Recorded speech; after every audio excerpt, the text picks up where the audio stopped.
pack. I'll take it.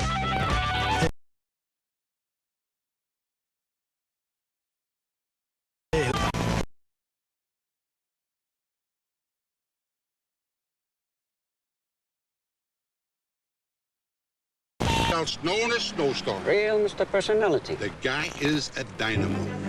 Even the most important dynamic executive can feel downright unimportant. Miss! Oh, miss! On a bad flight.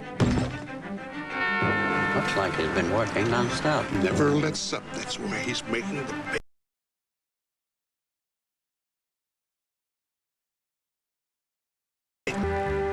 The Seahawks and the Chiefs, this morning at 10 on King 5. This is the NBC Television Network.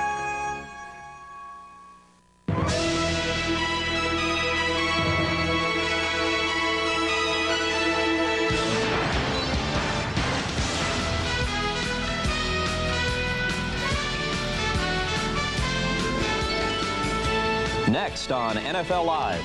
The rhythm's gonna get you. They call themselves the Miami Pound Machine. And I'll show you how the Dolphin defense is topping the charts in the NFL. You know, nobody ever feels like they're given enough time.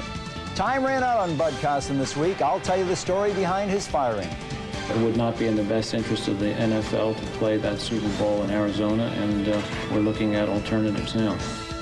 Politics and sports have collided head-on in Arizona. We'll look at how both pro and college football are affected. Plus, the latest on the New Year's College Bowl picture and Jets coach Bruce Coslett on charges that his staff teaches dirty tactics. That and more just ahead on NFL Live.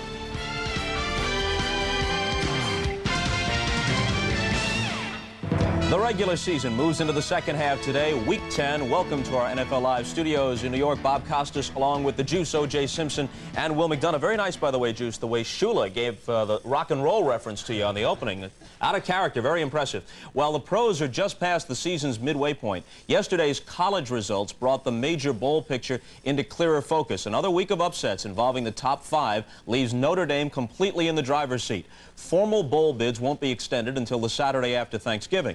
But the Orange Bowl now is the favorite venue to decide the national championship. Top-ranked Notre Dame could meet Colorado in a rematch of last year's game, although the Irish still have games against Penn State and USC on their schedule. The Fiesta carries a great deal of intrigue. Virginia would like to play in this major bowl, but not in Arizona. Apparently, there is merit to rumors that the game might be moved to California, which could clear the way for the Cavaliers to participate. Arizona's status as a sports venue continues to sink in the aftermath of Tuesday's election results. The defeat of 2 measures designed to give state workers a paid holiday honoring Dr. Martin Luther King triggered an immediate backlash in both college and professional sports. You still got some people that thinks in the ice ages, so you know, they rather give up the Super Bowl and instead of do the right thing. The perception of the state of Arizona today around this country is as bad as it possibly can be. On Wednesday, NFL Commissioner Paul Tagliabue moved to replace Phoenix as the host city for the 1993 Super Bowl. I believe that the owners will back the commissioner. I think his position is a correct position. It's an important position. More than civic pride, Phoenix stands to lose a projected windfall of up to $200 million. Substitute candidates are lining up quickly, but Phoenix Super Bowl boosters have vowed to push the Arizona legislature to pass yet another King holiday law. I would like to call on the governor and legislative leaders of Arizona to take whatever steps are necessary to accomplish an enactment of the King holiday. It's a charged environment, a charged issue, and I think that, as I said on Wednesday, they're better off having us out of the mix as they debate their political issue. We're joined live now by Phoenix Mayor Paul Johnson. Mayor Johnson, apparently it's not enough for the National Football League that both Phoenix and Tempe have city holidays honoring Dr. King. A statewide holiday is what's required to secure the Super Bowl. Well, that's what we're hearing from the NFL. You know, what's important to us to point out is that we sincerely would have given up 4 consecutive Super Bowls to have gotten the Martin Luther King Day. It is an extremely important issue to me, and it's my belief that we should have it. I do think, though, it's important to point out that Phoenix, Arizona does celebrate it, and that all we're talking about is the state employees that will not be. And there is a true celebration here. The universities take it off, most of the school districts, most of the cities in Phoenix, Arizona, as well as it was passed and supported by the majority of voters in Maricopa County, which is the area where the Super Bowl would be played. But still, that's not good enough. What are the economic ramifications as you see it, both in terms of losing the Super Bowl alone and long range if this hurts the image of the city and of the state? Well, the Super Bowl certainly has been a linchpin, and that's been our concern. Our biggest concern with the NFL commissioner has been that we feel that they share a portion of the blame of the defeat of this particular proposal. We were up 10 points in the polls before they had the NFL leak, which basically said that they would pull the Super Bowl in the event we didn't get the Martin Luther King Day. At that point in time, we began to see the ratings drop like a rock. And what we're still going to continue to ask them is to recognize that they shoulder some of that blame and to instead work with us to possibly dedicate the Super Bowl to Martin Luther King, and it would be held here on a natural basis in the same time that we celebrate the holiday. Mayor Johnson, thanks very much. Phoenix Mayor Paul Johnson. While the New York Jets have enjoyed some success lately, some opponents have charged that rookie head coach Bruce Coslett is employing dangerous and illegal blocking schemes, specifically chop blocks. The first complaint came from Buffalo's Bruce Smith, who took exception to this block by Jets tight end Mark Boyer 3 weeks ago. I don't know what in the world they were doing, and when I approached the guy about it, they told me that the coaches taught him that. I mean, that is ridiculous. I can't see how the league will let one man stand you up, or even not stand you up, but the tight end comes down and literally, flagrantly, go after your knees the way they did. And they did it about 5 or 6 times. Last Sunday, Jim Jeffcoat of the Cowboys was enraged by the Jets' tactics, berating Coslett at halftime in the tunnel leading to the locker room.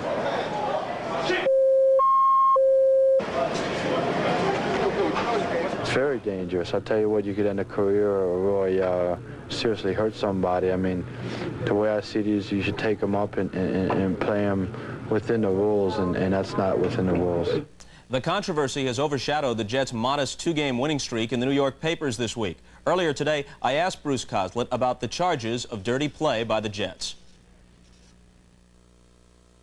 Well, following our Buffalo and Dallas games, Bob, the allegations were made that we were using illegal chop blocks. And really, that's simply untrue, and I didn't really appreciate the fact of being accused as a dirty coach. So, at my request, I asked the league office to look into the matter. They looked at the films of our Dallas game and found us to be doing nothing wrong. What happened exactly in the tunnel with you and Jim Jeffcoat a week ago? Oh, nothing. It just happened so fast. I really didn't. He came up to me yelling at me. He was upset about something. I asked him, what are you talking about? And he pointed his finger in my face. I knocked it away, and I went on. There was not that much to it. I think he was just, got caught up in the game and lost his poise. Wind, obviously, a potential factor today at the Meadowlands. What Coslett said was accurate, by the way. After reviewing the films, the league said the Jets use cut block tactics, which almost every team uses. Quick, low blocks at the line of scrimmage, but not illegal chop blocks. Now, reverberations continue in Cleveland, where Bud Carson's fate was sealed by Sunday's lopsided home loss against the Bills. And Bud Carson leaves the field at Cleveland Stadium as head coach. Less than 24 hours later, owner Art Modell ended weeks of speculation by firing Carson, who had a record of 2-7 this year. I saw a deterioration taking place that we had to stop the hemorrhaging. As Jim Schaffner became the team's coach, the turbulent past wasn't immediately forgotten. This is my third coach in 3 years. If you want to establish something, anything, you can't just go through coaches like running water. You have to stick with one guy, live with him, or die with him. You know, I'm sure Bud's disappointed. I'm sure Art's disappointed. Those things are not easy to do. But given the nature of our business, it happens. I don't want to go out of this with any ill feelings. I'm not going out with it. It's over. Will, was this simply a question of wins and losses? No, it wasn't, Bob. It goes back to the start of the season when owner Art Modell felt that Bud Carson was talking behind his back, was undermining him to the local press, and it got worse each week. And then it was compounded last week when they were hammered by the Buffalo Bills 42-0. But if you remember, before the game there was a question of who was going to be the quarterback, Mike Pagel or Bernie Kosar. Bud Carson reportedly never gave Art Modell the answer. He had to learn it from our own Bob Trumpy that Pago was going to be the starting quarterback, and this hurt Modell. So that was the last straw, along with 42-0.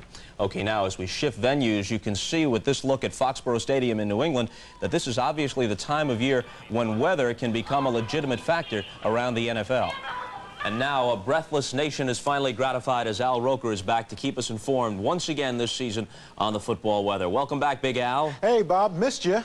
Yeah, it's certainly mutual. Yeah, and it's so heartfelt, too. Yes. Let's take a look at what's going on around the country as far as your football weather. Let's go to the east first. And, oh, it's going to be a chilly, chilly day in both New England and also in New Jersey, where, of course, the Miami Dolphins will be taking on the New York Jets. And up in Foxborough, Massachusetts, strong winds could be problems for the passing game. In Buffalo, oh, look out. They're going to be looking at some snow squalls. Game time temperature, 36 degrees. Kansas City will be nice and sunny with 56 degrees. As we move out west, well, we've got some decent weather out there. Temperatures basically going to be into the 80s and 90s. The exception out in Dallas, where they're going to have a rather chilly 52 degrees. Forget about who shot JR, who took the heat. That's the problem there. And in Los Angeles, they're going to have lots of sunshine, 92 degrees. So it looks like it's going to be warm out west, cold in the northeast. Everything's as it should be, Bob. Pretty much in the high 60s, low 70s in those dome stadiums this weekend, Al? That's what we're thinking, Bob. We're worried about maybe some water leaks from the roofs, but other than that, there's nothing we can do about that. Okay, you'll stay on top of it, though, right? Well, if I get a ladder. Okay, thanks very much. Coming up, the Dolphins are back among football's elite. This is great stuff, folks, and they're doing it with defense. OJ tells us about that as NFL Live continues. NFL Live is brought to you by Oldsmobile. Stop by your Oldsmobile dealer and see what's new from the new generation of Olds. By Radio Shack, America's technology store. Nobody compares for Christmas shopping. And by Option Gray Coverage for Men, the advanced way to get rid of the gray. Radio Shack has Christmas toys to thrill your favorite girls and boys. Radio's lovable as can be. A vanity case lights up to see. There's Roby the robot banker, too. And dinosaurs flashing eyes at you. Learning's fun with games that teach. I'm sure that you'll want one of each. For making music oh so clear, your favorite instruments are here. For all your electronic toys, don't delay. Shop your favorite Radio Shack today. Battery-operated toys from $2.59 at Radio Shack, America's technology store. Nobody compares for Christmas shopping. Heard from an old student. Remember Brian McKenna? Smart kid. Good ball player. Great hands. Where's he going to college? He's not. Oh, too bad. Studying aviation electronics. But you said... In the Navy. Then college. The Navy College Fund in Montgomery, GI Bill. Over $25,000 for your college education. You and the Navy! Like I said, smart kid. Full speed ahead. Seems to me a new car warranty should cover the entire car for many miles. Now take Ford Taurus. Its basic warranty ends at just 12,000 miles. But the basic warranty on the new Cutlass Supreme goes a bit farther. Like from New York to LA, back to New York to LA, to New York to LA, to New York to LA, New York to LA, to New York to LA, to New York. Plus a trip to Anchorage, Alaska. Cutlass Supreme with its bumper-to-bumper plus warranty. Here's one car that does it all and does it right. Hey, Dad. This is the new generation of Olds. Oh, look! Edith, my battery is dead. Will you make me a copy? I'll pay you. A spatula. Anita, will you make me a copy? I'll pay you. Now, if she had the new copper top tester, she could have tested her batteries earlier and known whether they were good or needed to be replaced. Oh, boy. Will make me a copy. I'll pay you. The new copper top tester. It's free and only from Duracell.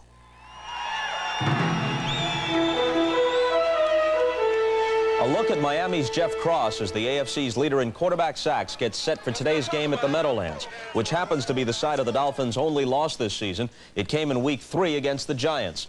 Of course, it's the Jets who play host today in New Jersey, and these two teams have a history of high-scoring games. But O.J. Simpson found out that Miami is relying on a defense that's the best statistically in the league and is bringing back memories of the no-name Dolphins of the 70s. Hi, you know me. I'm Barry Krause. I was voted AFC Player of the Week for my 3 sacks. Hold it. That was Jeff Krause. I had 3 sacks. No, because I read the paper. I found my name was on there. That was me. A mistake. It was Barry Krause who had the 3 sacks. Right. It was Barry Krause. I'm Jeff. Wait a minute. I had these guys. I'm Jeff. No, you're Barry. No, I was the... Hey, come on, guys, now, what is this? Am I a solo act here? That was last year's story. Last year, they were the new no-name defense. This year, these guys are playing like Barracudas, and they have a name. They call themselves the Miami Pound Machine. Here's this year's story. We're a defensive squad, I think, that can carry this team. Oh, yeah. In this league, it's all about identity. Oh, yeah. Everyone's going out trying to make himself a name on our defense. Oh, yeah. It's young, it's talented, you know, and right now it's playing with a lot of confidence. What it is a hard-hitting, stingy defense, allowing a league-low 11.6 points per game. A throwback to the great no-name defense of the early 70s. Hey, look out! The comparison to make is that both defenses, in points allowed, they were very good in the points allowed. I mean, that's the key to playing defense is, you know, you got to stop the score. In the 70s, they were known as the no-name defense. The 80s brought us the Killer Bees. But now, as we enter the 90s, the Dolphin defense is nicknamed the Miami Pound Machine. And with the NFL's top-rated defense and a league-leading 30 sacks, well, sooner or later, the rhythm's gonna get you. There's no place that you can hide. No, the rhythm is gonna get you. You want me to sing it? The rhythm is no. The rhythm is gonna get you. The rhythm of a cohesive defense despite 5 new starters. It is a unit that has been bolstered by trades, Plan B, and some pleasant surprises in the draft. These are low-round guys you've never heard of, just coming out of nowhere, just really playing great football. Some of our second and third year players have developed. Jeff Cross, in his third year, has really come on and doing a great job of putting pressure on the quarterback.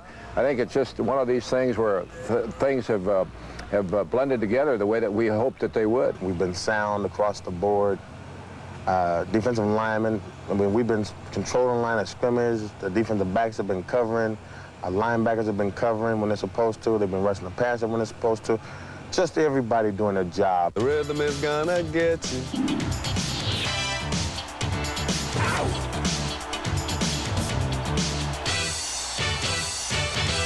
So, OJ, kind of a George Burns, Gary Shandling, breaking the fourth wall in video thing. Yeah, huh? Bob, I've been often told that I'm better off screen.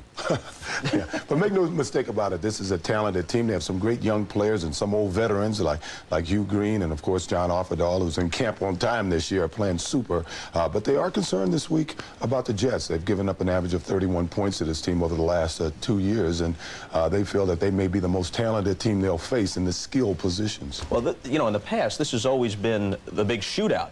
O'Brien against Marino, they've each rolled up incredible totals, but maybe now with Miami leading the league in defense, this could be a different kind of thing, and Marino concentrating on a ball control game. Very good, Bob, because in the past, both of them stunk on defense, and that's why there was all kinds of points scored when they played each other. But it's easy for people to compare this to the no-name Miami defense, but I think that's where the similarity stops, because this defense is much more aggressive than the one that, you know, won 2 Super Bowls for the Dolphins back in the 70s. Will, OJ, thank you both so much. Now, up next, Will has more on where the Super Bowl in 1993 will be played, if not Phoenix, along with news on Tom Landry, Dexter Manley, and Andre Ware. So stay with us. One day there was just too much gray. I thought, should I or shouldn't I? I didn't. I was afraid it might look phony. I wanted natural-looking color, and I wanted to do it right, with no pouring and mixing. Nobody else could give me what I wanted until Clairol Option Instant for Men. I figured if it's from Clairol, I could trust it. I could. I went from gray to my natural-looking color in 5 easy minutes. My hair looks great, feels great. When I look in the mirror, I don't see gray. I see me. Do it right with Option, also in gradual formula. This is how the roomy new Cutlass Supreme SL looks after traveling 300 highway miles on just 10 gallons of gas. And this is how Honda Accord looks after the same challenge. Well, if it hadn't run out of gas 20 miles back, you'd see that it's smaller and it's blue. Next trip, Dad, it's yours. Who says you can't get great gas mileage in a roomy, comfortable car? Cutlass Supreme is one car that does it all and does it right. This is the new generation of olds. In 1859, Isaac Cook created a Great American champagne to launch the Great American Clipper ships. Today, people are still launching celebrations with Cook's Imperial American Champagne.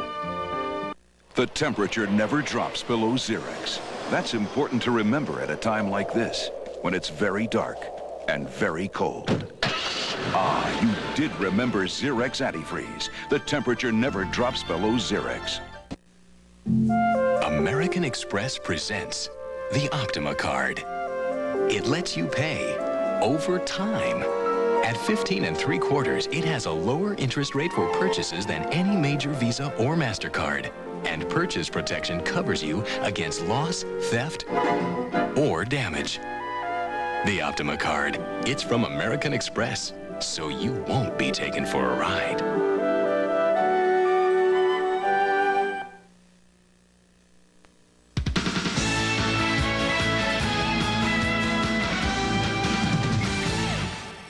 All right, time again for Will McDonough's insights on pro football. If, in fact, the Super Bowl is irretrievably lost for Phoenix, where's it going? Well, I think, first of all, it is lost for Phoenix, and secondly, I think it's going to end up in Los Angeles. I talked both to Norman Brayman of the Eagles and Ralph Wilson of the Bills. They're the owners of those two teams. They're both on the committee, and they gave me the indication that's what's going to happen. And it would be played where? In Los Angeles, most likely in the Rose Bowl. They've had, in the past, they've done very well in the Rose Bowl, had great success there. Dexter Manley's going to come into New York this week. He's coming in to see the commissioner. Of course, this is about coming back. You know, he's been suspended for drug charges for the past year. I think he will be taken back. Have Tom Landry and the Cowboys kissed and made up? No, they haven't. I don't think they're going to. You know, Tom was invited to come back and be honored by President-owner Jerry Jones to go into the Ring of Honor in the Cowboys Stadium. He turned it down this week. Now, I talked to friends of his, people who are close to his family, and said the reason he did it is he felt that the invitation wasn't extended properly. It didn't come until October, and it wasn't done the right way in his opinion, and they felt he was being used for public relations purposes. In other words, to sell tickets, and he didn't want to go along with that. So the present Cowboy regime still kind of thrashing around for a way to reconcile with Tom Landry. Yeah, and I think it was sad that Jerry Jones, who I think is a good guy, said later on, well, we don't know if we're going to extend the invitation next year. I really think that somewhere down the line, both Tom Landry and Tex Schramm should be put up in that Ring of Honor. Andre Ware starts today for the Lions. What do you make of that? Well, it's a surprise to some of the Detroit coaches because I think, from what I understand through the coaching grapevine in the league, that Wayne Fontes, the head coach, wanted to start Bob Gagliano. But we heard that the owner, Bill Ford, stepped into the picture and said he wanted Andre Ware to start. So Andre Ware is starting today. What do they do, assuming Andre Ware does well, and then Rodney Peete comes back healthy? Ultimately, they got a decision with those two, right? Oh, that's right. You know, he invested a lot of money in Andre Ware, and right now he's sort of a cocky kid, which is good when you're a quarterback. But that's a little bit resented by some of the other guys on the team. So it's going to be a tough call if he does well for Wayne Fontes. In the second half of the season, how much can Marcus Dupree play for the Rams? Well, I talked to John Robinson, his coach, this week, and he said very little. He said, Will, this guy has only played 16 games in the last 8 years, or since he was in high school. He's not ready really to play. So they're going to kind of spoon-feed him a couple of plays here and there, hoping by the end of the year he can play a full game. And, of course, the Rams play the Giants later today. Right now, we're closing in on kickoff time for this 10th week of the season at Arrowhead Stadium in Kansas City. The Chiefs, of course, will be trying to keep Christian Okoye and Barry Word on the field at the same time as much as possible. They're taking on the Seahawks, who beat them a couple of weeks ago. That's one of 4 regional games on our NBC lineup for this Sunday. And we're back to wrap things up on this edition of NFL Live right after this. Buying a new car is a big step. With many car makers, the minute you drive it out the door, you may feel like you're on your own.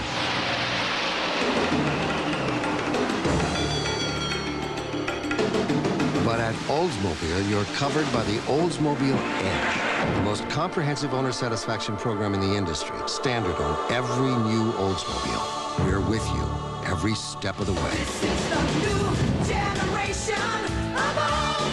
This Christmas, make Radio Shack your telephone store with our great selection of quality phones, unique phones for every home, and sophisticated phones for business. Look at these stylish designer phones or cordless phones to go with you anywhere. Special feature phones for special needs, plus answering machines for everyone and every accessory you need. That's why we're America's telephone company. Radio Shack, America's technology store. Nobody compares for Christmas shopping. The product, the proving grounds, the results. STP gas treatment is the edge. Some people think it's a great idea for you to buy a second-rate antifreeze. Not all antifreeze is the same. Nothing beats Presto. And that's something you might appreciate down the road.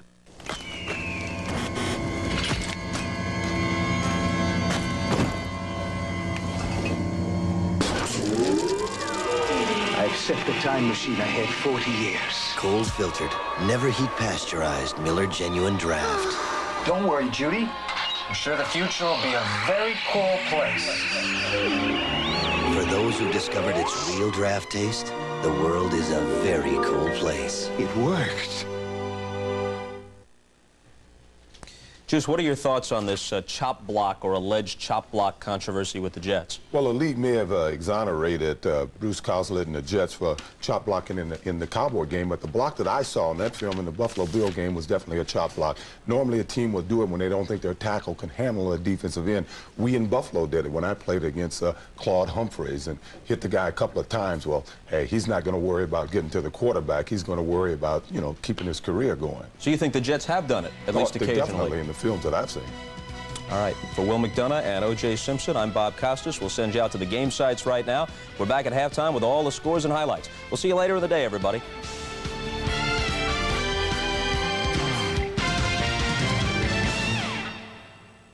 When you own your own business, you sweat every detail. Avis is the only major rent-a-car company owned by its employees, and they're trying harder with a 49-step quality control program to give you a well-maintained car. Avis, we're trying harder than ever. When you own the business and your customer needs something fast, you do it. Avis is the only major rent-a-car company owned by its employees, and they're trying harder with a computerized return system to get you on your way faster. Avis, we're trying harder than ever.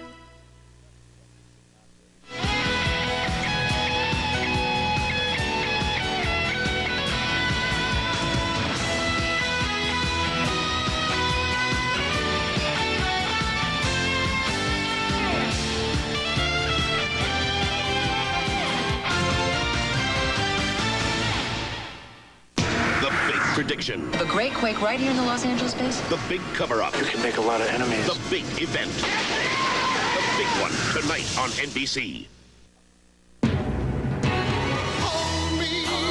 Hold me, never let me go until you use me. Use me. When you do, I know you'll always choose me. Let me know that it's the one that gets used. U.S. West Direct.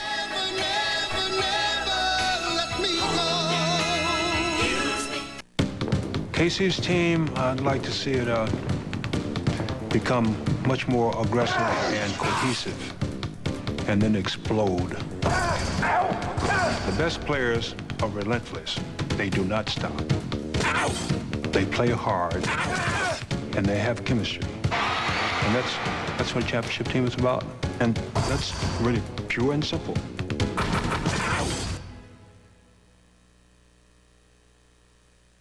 Pristine Canada. Beyond its unspoiled beauty, below its natural waterways, just past the border, something isn't right. And now years of unchecked pollution in Canada may be threatening our state in dramatic ways. Tonight on King 5 News at 5 and 11, reporter Scott Miller examines the startling difference between the environmental image and reality of our neighbors to the north. Canada, pristine or polluted? Tonight on King 5 News at 5 and 11. Congratulations, Huskies. We'll see you at the Rose Bowl. The strange odyssey of number 17 Steve DeBerg began 13 seasons ago in San Francisco.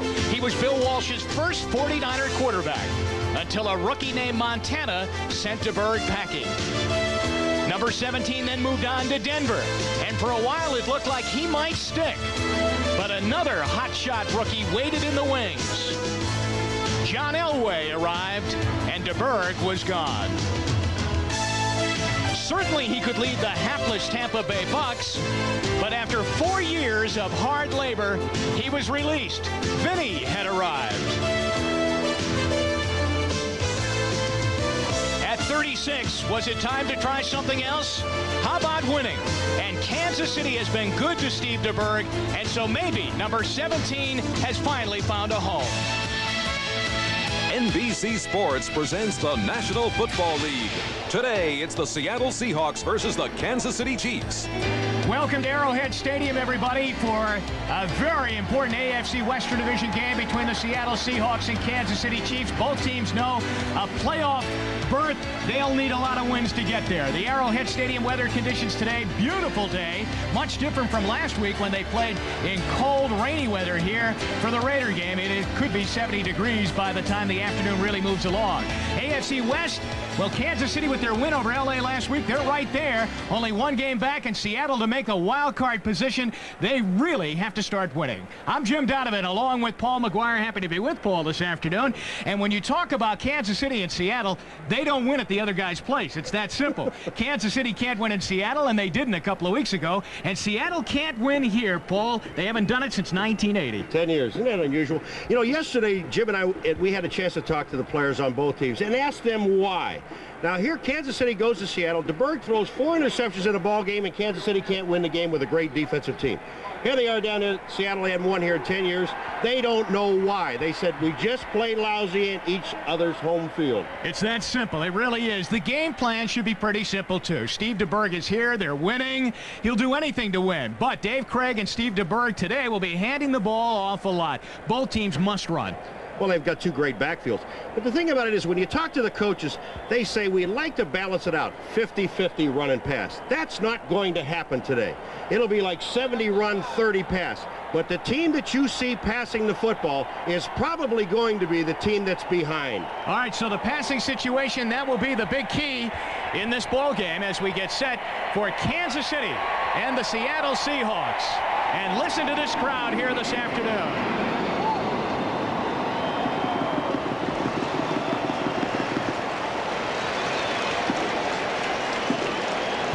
Norm Johnson ready to kick it away as Seattle will kick to Kansas City. Seattle at 3-5. Kansas City at 5-3. Seattle's got a long road stretch here now, so they must prove that they can win away from the Kingdom. And of course, they didn't even win in the Kingdom last week. A disappointing afternoon for Chuck Knox as they lost 31-14. Marty Schottenheimer on the other side had that must-win last week against Kansas City, but his offense didn't do much in that game.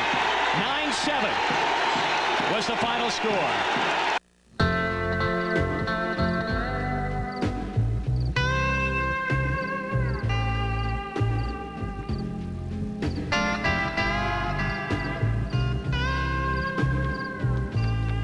It may have been 30 years ago, or just yesterday, a roadster caught your eye, and you've never been quite the same. The Mazda Miata. It just feels right. And winds northwest 30 knots, gusting 45 knots. Rain expected to continue till 10 p.m. 5 inches predicted in the 7-county area.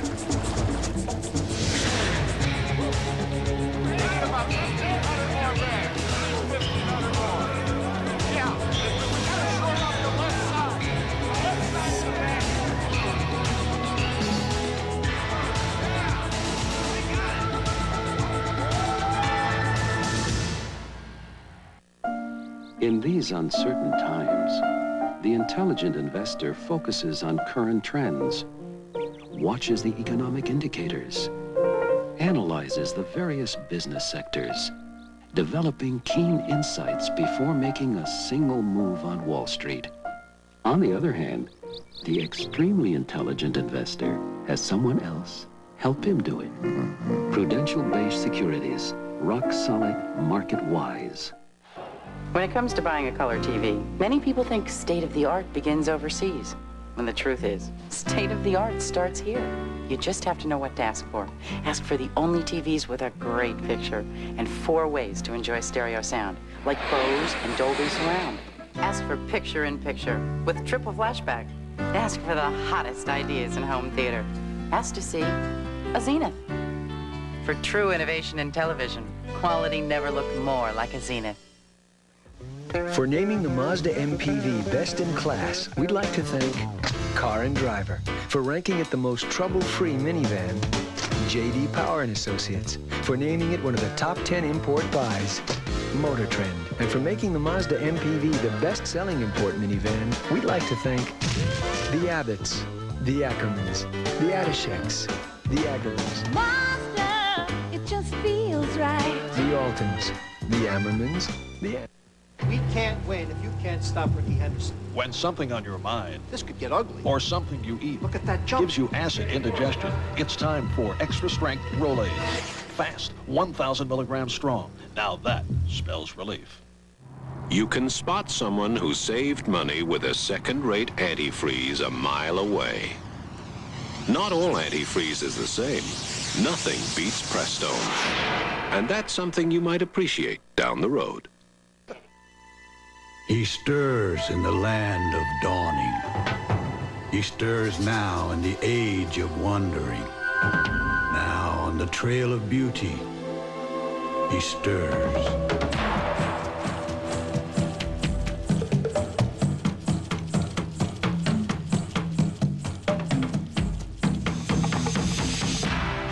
The new Navajo from Mazda. It just feels right. You're the top. You're the Coliseum. You're the top. You're the Louvre Museum. You're the best in beer. That fact is clear. Each drop, you're number one. Second to none. You're the top. Heineken, America's #1 imported beer. Amstel Light, America's #1 imported light beer. You're a cut above. The taste we love. Each drop, you're the best of both worlds. You're the tops. Hurricane Hugo hit the Clarys hard. I'm their State Farm agent, Tom McQueenie. I get together with the Clarys for family insurance checkups. Home, car, life, and health. Now the Clarys have their lives back together, thanks to those checkups. State Farm has paid out almost $400 million to Hugo victims. That means State Farm agents have helped a lot of families get their lives back together. And like a good neighbor, State Farm is there. Next Saturday, Jerry Tarkanian and the national champion Running Rebels take the Soviet Union to the hoop. Basketball practice at 4 o'clock. I better get Bob's going. bringing his boss home for dinner. I'd better make something special. Is it possible? We've had that refrigerator since '84.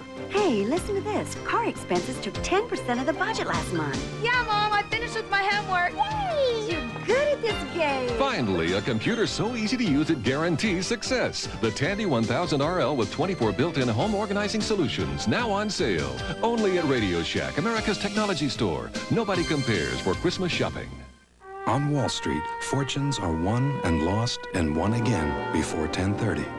Amid the halls of ivy, the best ideas often come and go before 10:30. And on the back lots of Hollywood, love often blooms and fades before 10:30. Which is why Federal Express delivers before 10:30 at more places around the country than anyone else. Federal Express, absolutely, positively the best in the business.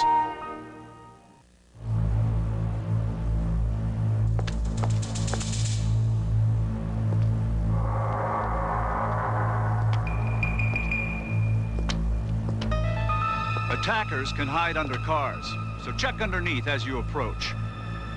Keep a small flashlight on your keyring to help you see, or ask someone to walk you to your car. Learn more in the driver security book, free from Shell. KC, San Diego, thunder and lightning. Next Sunday. Liberty Mutual Insurance presents Legends of the Game. He was one of the first prizes in the NFL-AFL bidding wars and went on to be named to the AFL all-time team. He scored 6 touchdowns on interception returns, the most by any linebacker in NFL history. The first Chiefs player elected to the Hall of Fame. Who was this legend? Liberty Mutual presents The Accident That Never Happened. Because as America's largest insurer for workers' compensation, Liberty Mutual has done more to help prevent injuries on the job than any other insurance company. Caring for people is why America believes in liberty. Great view, huh? America believes in liberty, Liberty Mutual Insurance. Bobby Bell was the first outside linebacker ever named to the Hall of Fame, a true legend of the game. Now, Norelco has taken a razor that was seemingly perfect and made it better by giving you a new level of closeness without giving up any of our legendary comfort. Norelco's patented lift and cut system has been improved to lift each hair and cut it even closer without the blades touching your skin, giving you an even closer shave with the same incredible comfort. The new Norelco, a whole new level of closeness and comfort. The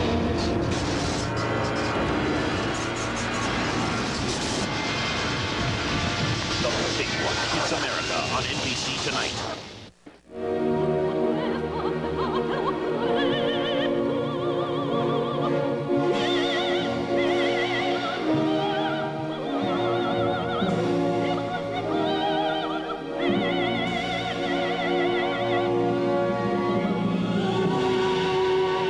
Just a reminder, proper maintenance with AC Delco parts can significantly reduce premature wrinkles. AC Delco, it's like buying time. They say the one on top has all the power. Which could be why more truck owners switched to Chevy last year than to any other truck. The top standard horsepower and the top available horsepower. Our 454 SS helped make Chevrolet America's favorite half-ton pickup. For power at the top, more people are winning with. The heartbeat of America, today's truck is Chevrolet.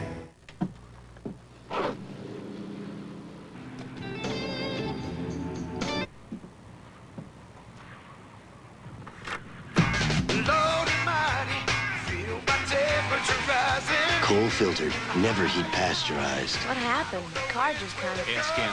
Miller Genuine Draft. For those who've discovered its real draft taste, the world is a very cool place.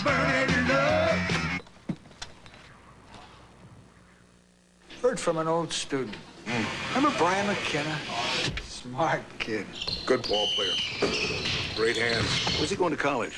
He's not. Too bad. Studying aviation electronics. But you said... In the Navy, then college. The Navy College Fund in Montgomery GI Bill. Over $25,000 for your college education. You and the Navy. Like I said, smart kid. Full speed ahead. Don't tell these boys and girls it's too cold for red-hot hot rod action. The NHRA Winston Finals next Saturday. A6, hurry and you'll make it. Delta Airlines ticket agent Sam Singletary knows how to get people moving. Mr. Franklin, your bag. But sometimes he has to show off a few moves of his own. The kind of moves that made him a first-string halfback. Sam Singletary shares a feeling with everyone at Delta. He loves what he's doing, and it shows. We love to fly. He's the kid. And it shows.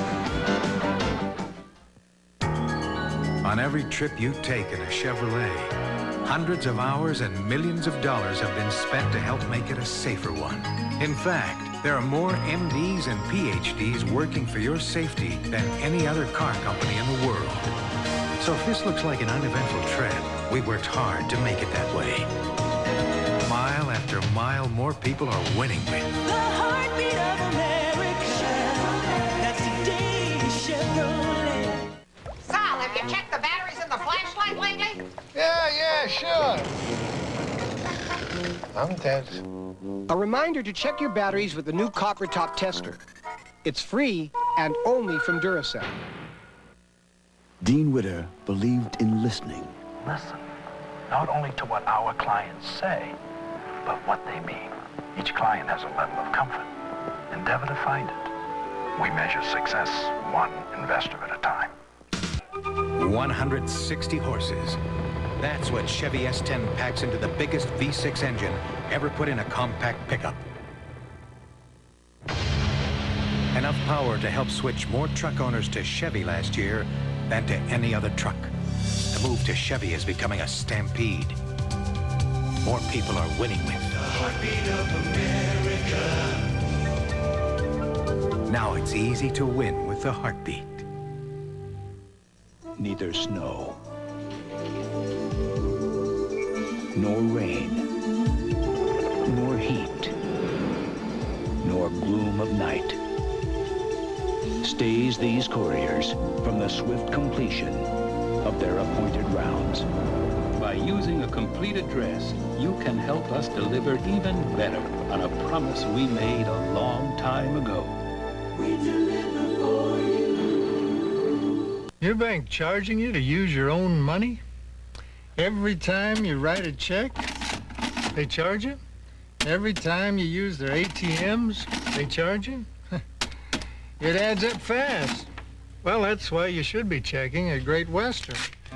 With a Great Western checking account, there's no per-check charge. No charge to use their ATMs. You keep that money. Check with Great Western Bank. Call and ask for the branch nearest you. Tuesday, $1 million madam gets busted for a crime that's more than just a case of indecent exposure. I've got the AIDS virus. A life and death story of Law and Order, Tuesday. Before this, you never heard of cold filtered. Before this, you never heard of genuine draft taste in a bottle. Now hear this.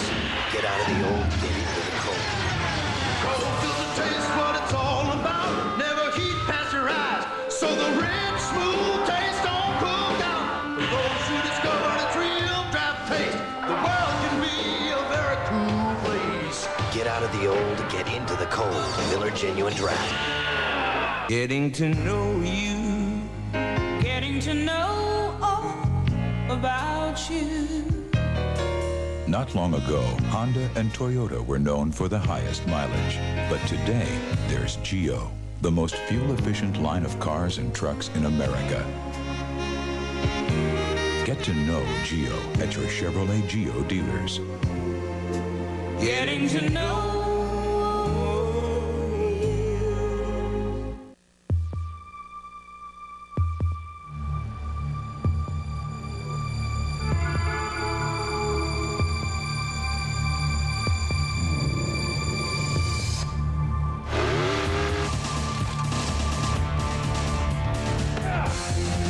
Anybody thought about dynamite?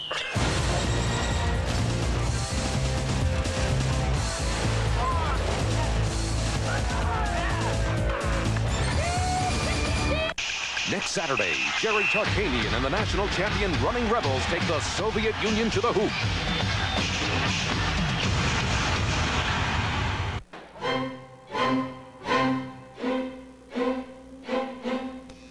Some people see shaving as something you do for 3 minutes a day. At Braun, we see it as something you do for a lifetime. And we think you should make the best of it. The Braun Shaver, with its 3 shaving positions.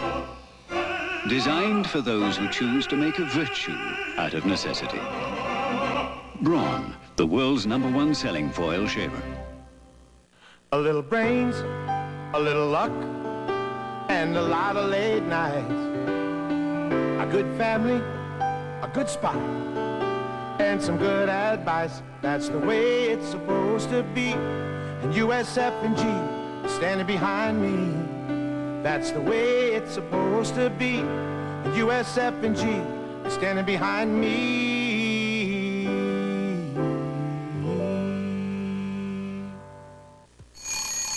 Oh, 5 more minutes. It's our anniversary. Let's call in sick. Can't. Oh, 10 years deserves something. True. Haven't I made you coffee for 10 years? Haven't I had to drink it? Now, come on. Why? Show your friends this. Happy anniversary. Oh, it's beautiful. The Diamond Anniversary Band. This year, tell her you'd marry her all over again. Okay, I'll show him. Tomorrow.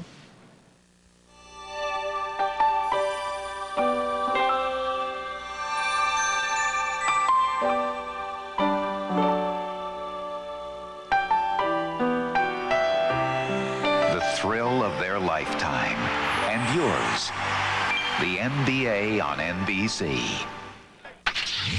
In today's higher revving and hotter running engines, wear is a greater problem than ever before. Oil breakdown down can shorten the life of vital engine parts. That's why there's Castrol. Castrol provides maximum protection against viscosity and thermal breakdown. So use Castrol, because driving today can be a grind. Castrol, engineered for today's smaller cars.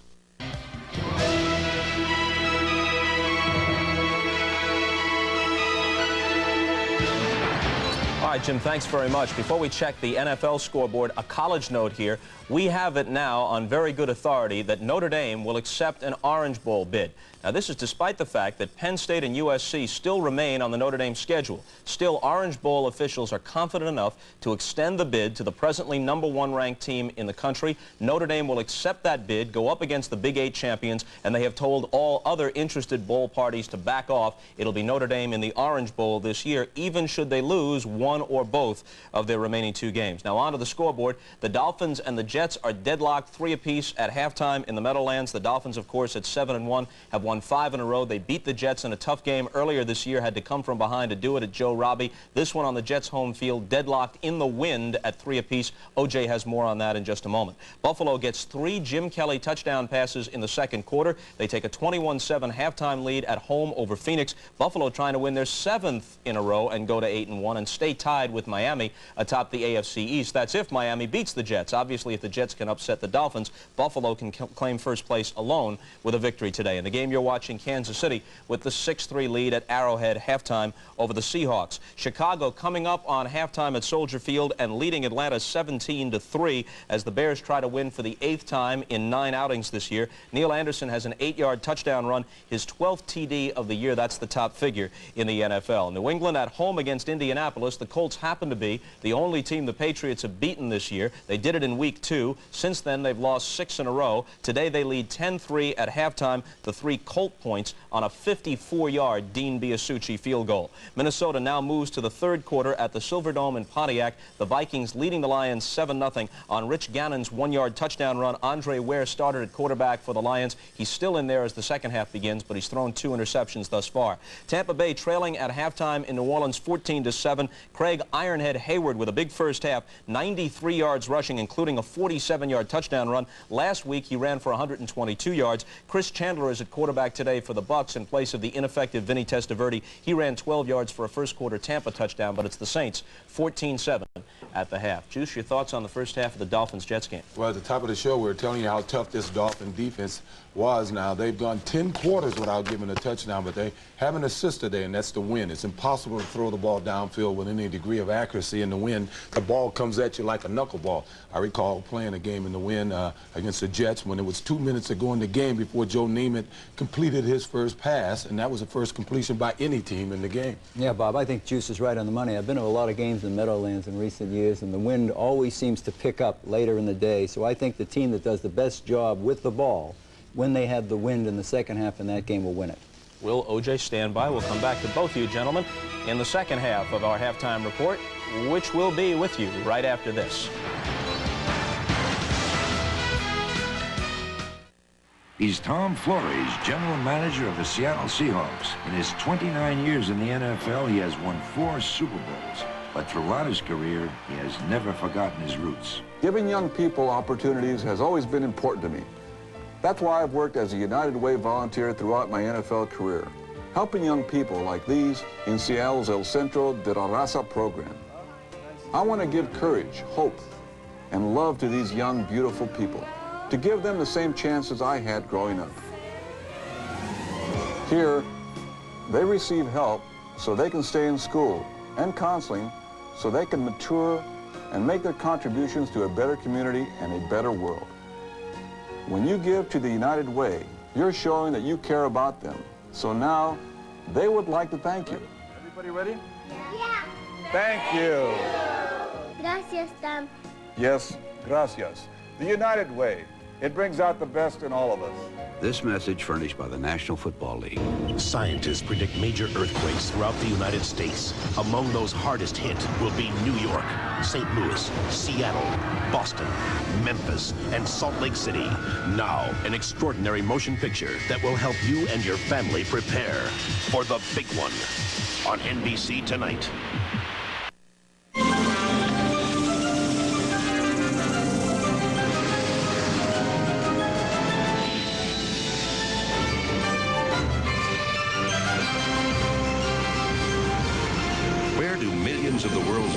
go when they need to fill up? The same place you do.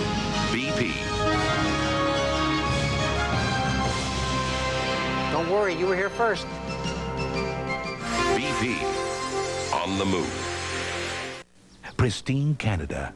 Beyond its unspoiled beauty, below its natural waterways, just past the border, something isn't right. And now years of unchecked pollution in Canada may be threatening our state in dramatic ways. Tonight on King 5 News at 5 and 11, reporter Scott Miller examines the startling difference between the environmental image and reality of our neighbors to the north. Canada, pristine or polluted?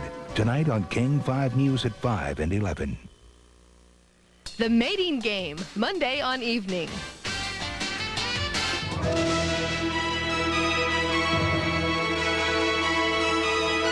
Okay, welcome back to NFL Live at halftime. It's time for a quick check on some stories we've reported on earlier this season. 2 weeks after being linked to an alleged drug smuggling ring, Viking kicker Donald Igwebuike was indicted by a federal grand jury in Tampa, Florida on Friday. Charges include conspiracy to import over 100 grams of heroin from Igwebuike's native Nigeria. Donald Igwebuike faces a maximum penalty on all counts of 120 years imprisonment and $6 million fine. Igwebuike says he expects to be cleared. The investigation into just what happened to Boston reporter Lisa Olson in the Patriots locker room is now over.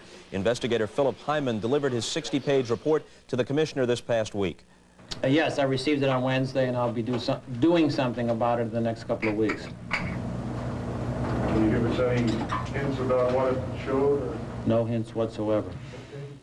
So the commissioner playing coy about this. What insight can you offer, Will? Well, it's not going to come out this week from what I understand. I think it's probably about 10 days from now. The thing I like about it, Bob, is he's going to make public the complete report. He's just not going to make a statement from what the NFL has said so far. He's going to come out with a 60-page report, and then everybody can judge for themselves what happened on that day and how the Patriots management reacted to it. Those are the two big questions. It's a report of the facts, as Hyman has been able to piece them together, but it doesn't contain a recommendation for action. That's entirely up to Tagliabue. That's right. It contains no judgment by the council. He just says, here's the story, make of it what you will, and make your decision off of that.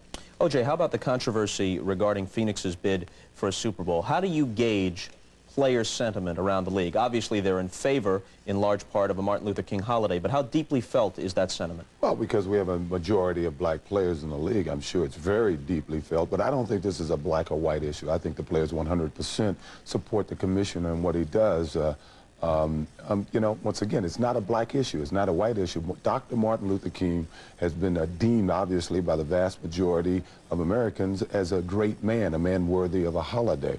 They decided in Arizona that the majority of people in Arizona decide that he's not worthy of a holiday. I would think it would be very interesting today if we took a vote on holidays, on George Washington and Lincoln. I don't think you would get 100% then. I mean, it's just the way people think. People look at things differently. A lot of those Lincoln dissidents running around. No, but obviously you would hope that a majority of white players, a solid majority of white players, feel the same way, and that the issue could be framed this way, that it's the principles that Dr. King espoused that are truly being honored, more so than the individual, as great as the individual may have been. Well, yes, I believe so, but once again, I don't know if this is purely a black and white issue. I don't know if many of the people in Phoenix have voted against the holiday. I don't think it had anything to do with race. In many cases, it may be, hey, some people just don't want to pay the bill for a federal holiday. They feel if you're going to get a holiday or you're going to be paid, you should go to work. Yeah, there's an interesting footnote here. Of the 47 states that do have a Martin Luther King holiday, all 47 have it by legislative action or by executive decree, none through the referendum route, as Arizona tried this past week. The other two states without a Martin Luther King holiday, New Hampshire and Montana. So it's safe to say the Super Bowl won't be moved to either Manchester or Helena. And we're back later as Week 10 of the NFL continues on NBC.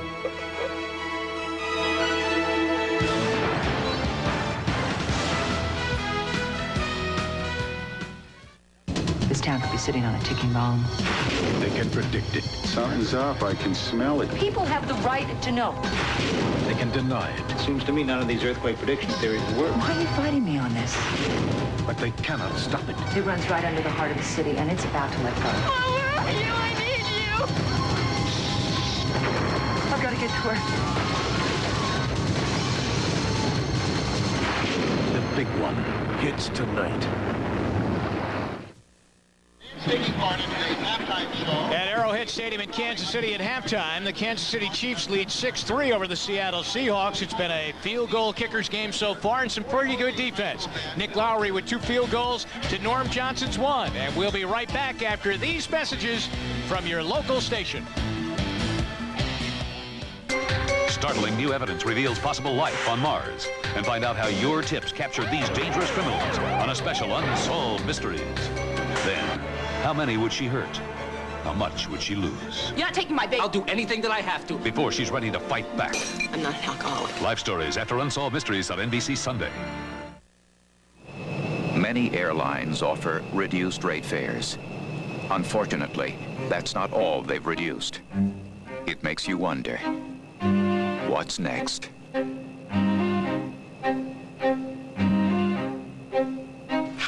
I'd appreciate it. Do you have 4 quarters for $1? Anybody have 2 quarters for $1? Yes, miss, do you have 2 quarters for $2? 2 quarters for $5, please? Oh, boy, I'd appreciate it. On Alaska Airlines, we have low fares too, but you'd never know it by the way we treat you. Canada, pristine or polluted? Tonight on King 5 News. Back here at Arrowhead Stadium, 6-3, Kansas City in the lead over Seattle. I'm Jim Donovan along with Paul McGuire as we get set for the second half and hope for some points, Paul. Hope for some offensive points. What happened to these 2 offenses? What happened to the 2 running games? That's what both of the coaches were talking about yesterday, is that they have to run the ball to establish anything. I think what Seattle has to do, most importantly, is that they're going to have to start with two wide receivers instead of 2 tight ends. They've got to spread this defense out a little bit. Whether you throw the ball down the field or not doesn't make any difference. But when you play with 2 tight ends and sometimes 3 on short yardage, all you're doing is you have 11 guys that are in a confined area, tackle to tackle, basically, and you're bringing all 11 defensive guys in the same position, so you got to spread them out. Well, I think a couple of times, 3 times maybe, Seattle came up 3rd down and 1 or maybe 1.5 and didn't get the first down. Here are the first half numbers, and they won't be pretty, I don't think, offensively, especially as they have not been able to get anything done. There you see it rushing 38 yards for Seattle, 66 for Kansas City. And you look at time of possession, which I always say that it doesn't really make any difference because it's what you do at the time of possession. Kansas City 2 field goals, Seattle 1. But they're just not doing anything with the ball, running or passing. Now, Kansas City's offense has to be worried a little bit because really for the last 3 weeks they have not done it. I think we're going to see more of Ward in the ball game in the second half because he is a quicker runner to the hole. And not so much of the wide stuff, but get him from tackle to tackle. What about Kansas City's offense? What about DeBerg in the situation? He has not had a good day throwing the ball. He did move them up the field in the closing minute and a half of the first half, but he has not thrown well. Up until that point in time. Now remember that Seattle at that point in time, Jimmy, they were playing solid defense, but in the last part they were in a prevent defense or the nickel and dime. So DeBerg had a little bit more time to throw the football, not that much rush. But in the beginning, the first quarter and a half, he was off target almost every play. And there he talks with Joe Pendry. Now, as we set the stage for the second half, Kansas City will kick it away to Seattle. Remember the record, Seattle 3-5. If they're going to try and make it as a wild card team, they need a big second half of the season. They haven't won here since 1980. As for Kansas City, all that work last week against the Raiders, getting to within 1 game after beating them goes by the boards if they don't win this one. Jared and the Seahawks.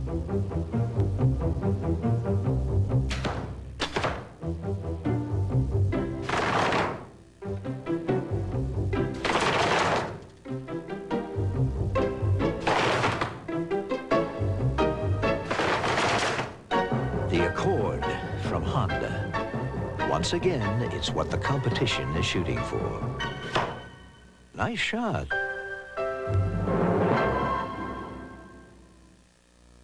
Wild thing. It is a wild thing. Oh, come shout and sing, join in the ring. It could be queen or it could be king. You go your way and I'll go mine. As long as you just make it fine. Good times roll with the clean, fresh taste of Bud Light. It won't fill you up, never let you down.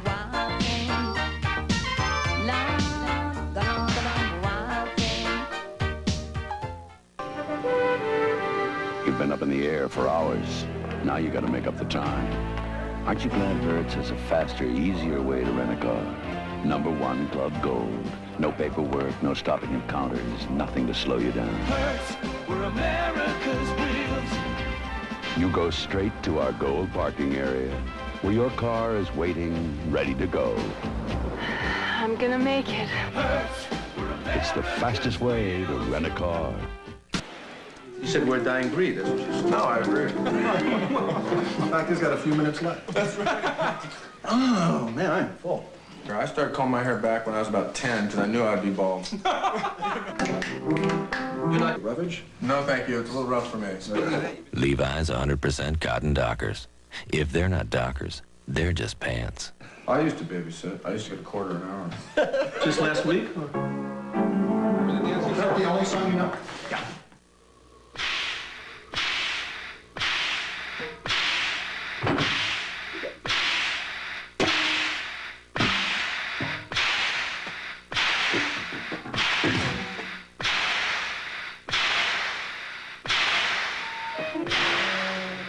Spend less time at the pump.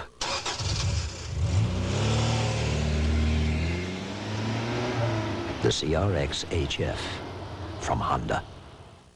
To a young family like the Holstons, buying a house is a pretty major investment. Luckily, it's an investment they can protect. I'm State Farm Agent Greg Lemansky. Al and Holly had a lot of questions about homeowners insurance. We discussed them all, and State Farm had the answers, plus the coverage and a price that made them feel comfortable. That's a big part of our Good Neighbor service, helping people feel comfortable with their insurance. Like a good neighbor, State Farm is there. KC, San Diego, thunder and lightning. Ow! Next Sunday. For a linebacker to be an effective blitzer, he has to have speed and quickness. Whenever you have a chance to get to the quarterback, you know that he's thinking, where in the world did this guy come from? But he's going to remember it. And the quarterback will not have as much time as he normally would, and he's got to get rid of the ball. And hopefully some other linebacker is there to get the deflection, and that's a great, great feeling. Honda, it's the finer points that make the difference.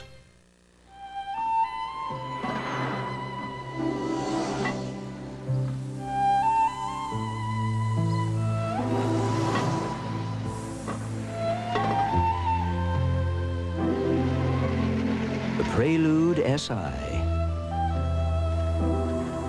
with amazing four-wheel steering from Honda. The way it moves will surprise you.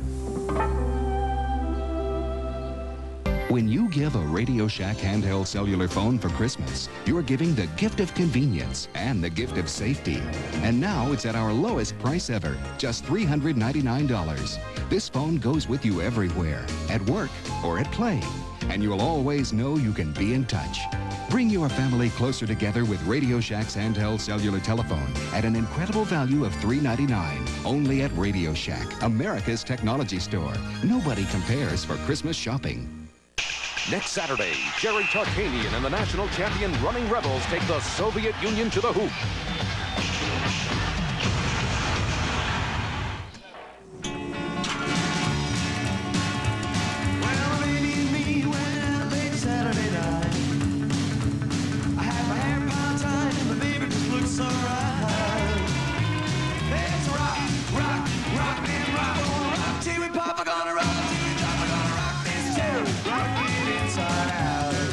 Good times roll with the clean, fresh taste of Bud Light. It won't fill you up, never lets you down.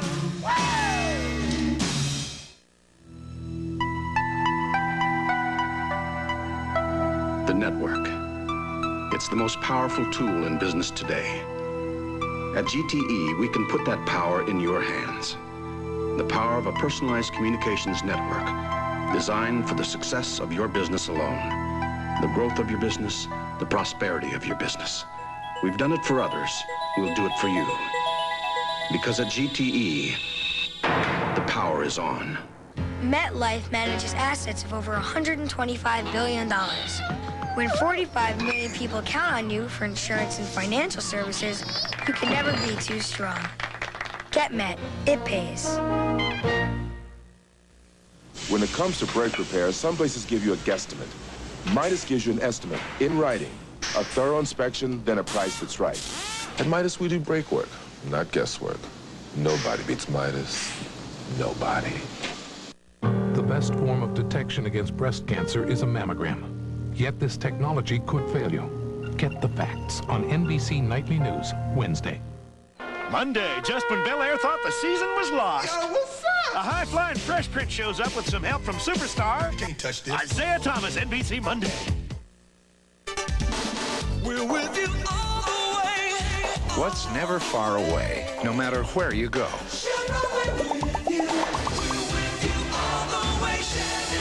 Who's always there to help keep the show on the road?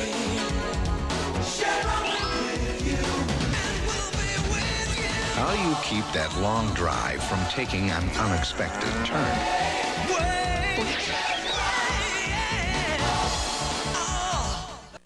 Now McDonald's makes aviation history with Disney's Tailspin characters. Just $1.99 gets your kids a hamburger Happy Meal and a die-cast Tailspin toy. There's Baloo. Oh, baby, this is serious. Kit Cloud Kicker. Can I fly? Can I? Molly. Oh, yes. Yes, yes, yes, yes, yes. And Wildcat. What did I do? And the propellers actually move. Hamburger Happy Meal just $1.99 at McDonald's. Plainly terrific. American Express presents the Optima Card. It lets you pay over time. At 15 3/4, it has a lower interest rate for purchases than any major Visa or MasterCard. And purchase protection covers you against loss, theft, or damage. The Optima Card. It's from American Express, so you won't be taken for a ride. Congratulations, Huskies. We'll see you at the Rose Bowl.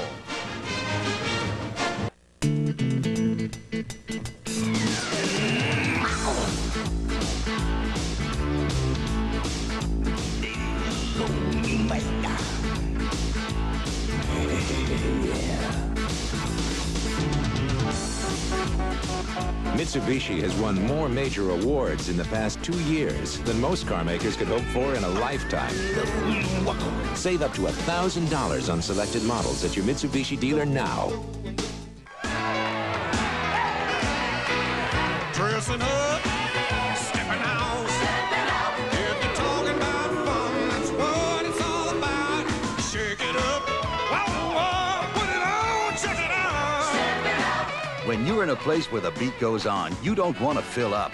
So reach for the silver bullet, the one that won't slow you down. We're talking about cool, like it's the right beer now. Check it out, check it out. Because there's a man planning his retirement. Because there's a family hoping to send their kids to college. Because every investor is different, with dreams all their own, Dean Witter measures success one investor at a time.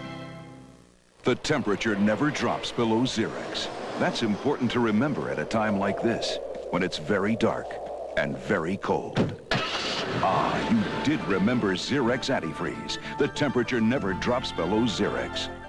After millions and millions of hours in the air, after 17 years of staying up all night, every night, so that your packages can be delivered overnight to any address in America, Federal Express has become the first service company ever to win the Malcolm Baldrige National Quality Award.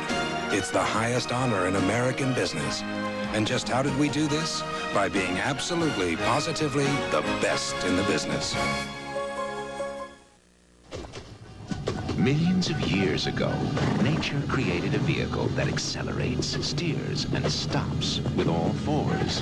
That ingenious concept has now been engineered into a car. Introducing the Mitsubishi 3000 GT. With all-wheel drive, all-wheel steering, all-wheel anti-lock brakes, and 300 horsepower instead of just one. Mitsubishi, the word is getting round. I'm going to review today's scores very briefly No. here. 86, 94, 92, and one hieroglyph. That's before we got to the back nine. I didn't think anybody was keeping score today. All I'm right. It says here that on the third hole you hit, I don't know, you A 90-yard putt. I do. It wasn't a flash. Levi's 100% cotton Dockers. If they're not Dockers, they're just pants. Oh, there you go! Toss me the towel, please, Darnell. Tuesday, there's one dead doctor, two twin brothers, one accused of the crime. But who really done it? I don't know. It's Double Trouble on Matlock, Tuesday.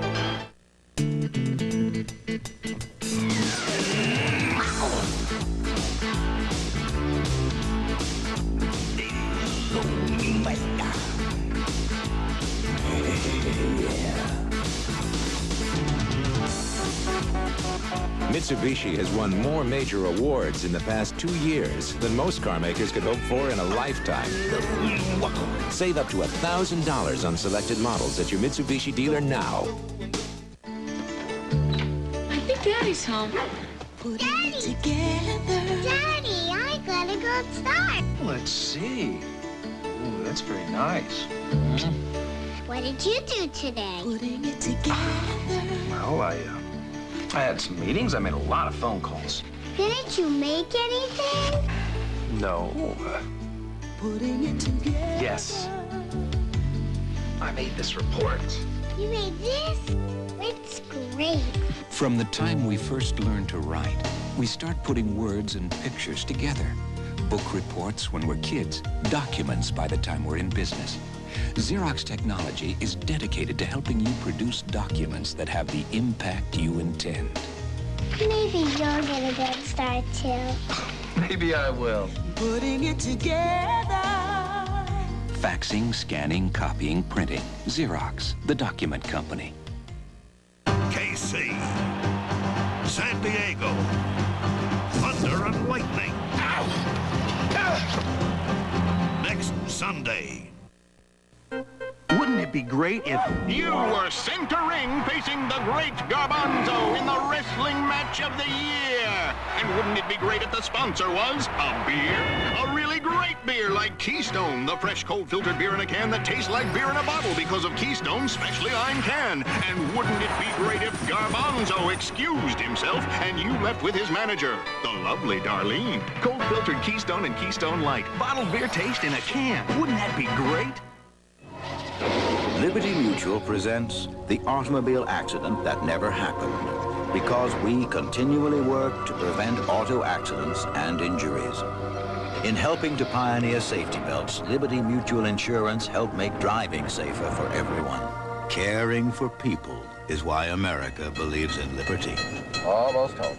America believes in liberty. Liberty Mutual Insurance. Some people think it's a great idea for you to buy a second-rate antifreeze. Not all antifreeze is the same. Nothing beats Prestone. And that's something you might appreciate down the road.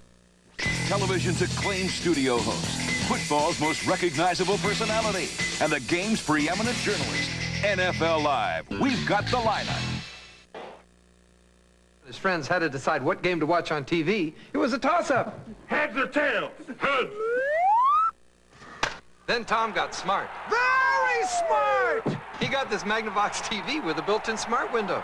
So Killer could watch football on the main screen. Without getting mad when Stork and I check out basketball on the smart window. You might say Magnavox saved your friendship, Tom. You could actually say it saved my life. Magnavox, smart choice. Very smart. Tough Motor Oil announces one tough guarantee.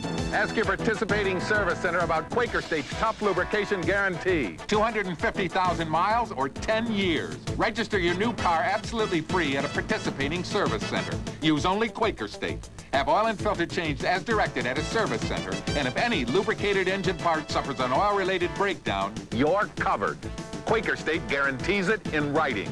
The big Q is one tough motor oil. Neither snow,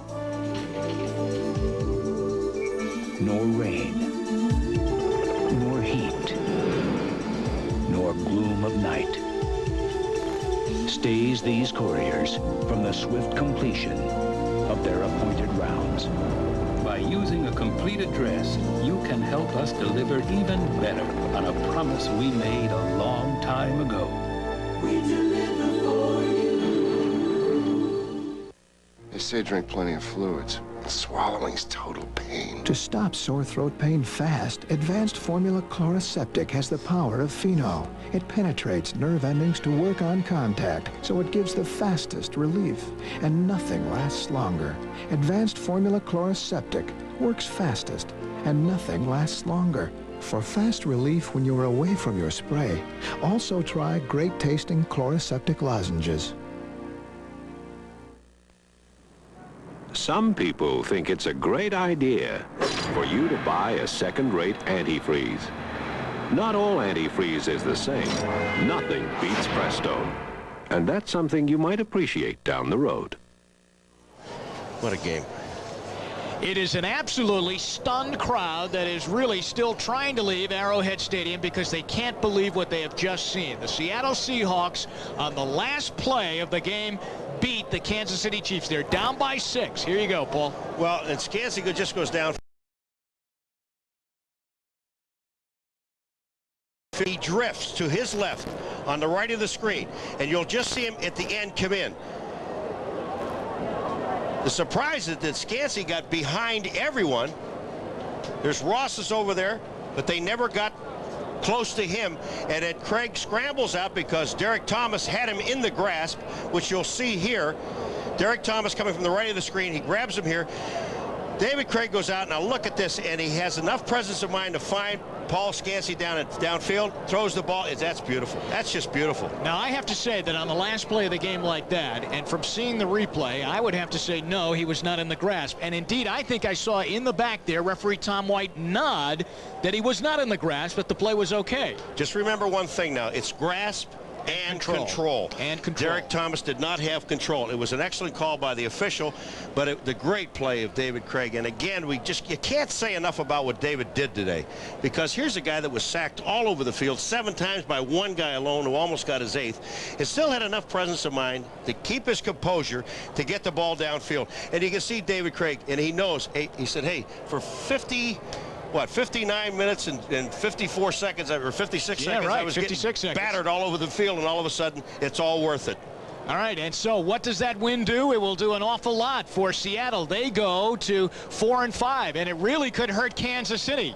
And so we say goodbye from Arrowhead. There's your final score, 17-16. Kick off your night tonight on NBC. Help solve a mystery on a special edition of Unsolved Mysteries, followed by the compelling, dramatic, and provocative new series, Life Stories. Then the big one hits tonight. NBC presents a world premiere miniseries starring Joanna Kearns, Ed Begley Jr., Dan Lauria, Bonnie Bartlett, and Richard Macer in the big one, the Great Los Angeles Earthquake, beginning tonight, followed by an NBC News special, Waiting for the Quake, anchored by Maria Shriver.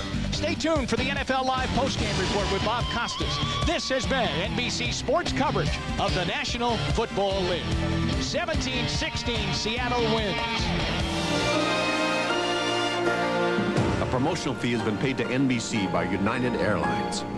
Come fly the friendly skies. Monday, just when Bel Air thought the season was lost. Yo, what's up? A high-flying Fresh Prince shows up with some help from superstar Can't touch this. Isaiah Thomas, NBC Monday. Pristine Canada. Beyond its unspoiled beauty, below its natural waterways, just past the border, something isn't right.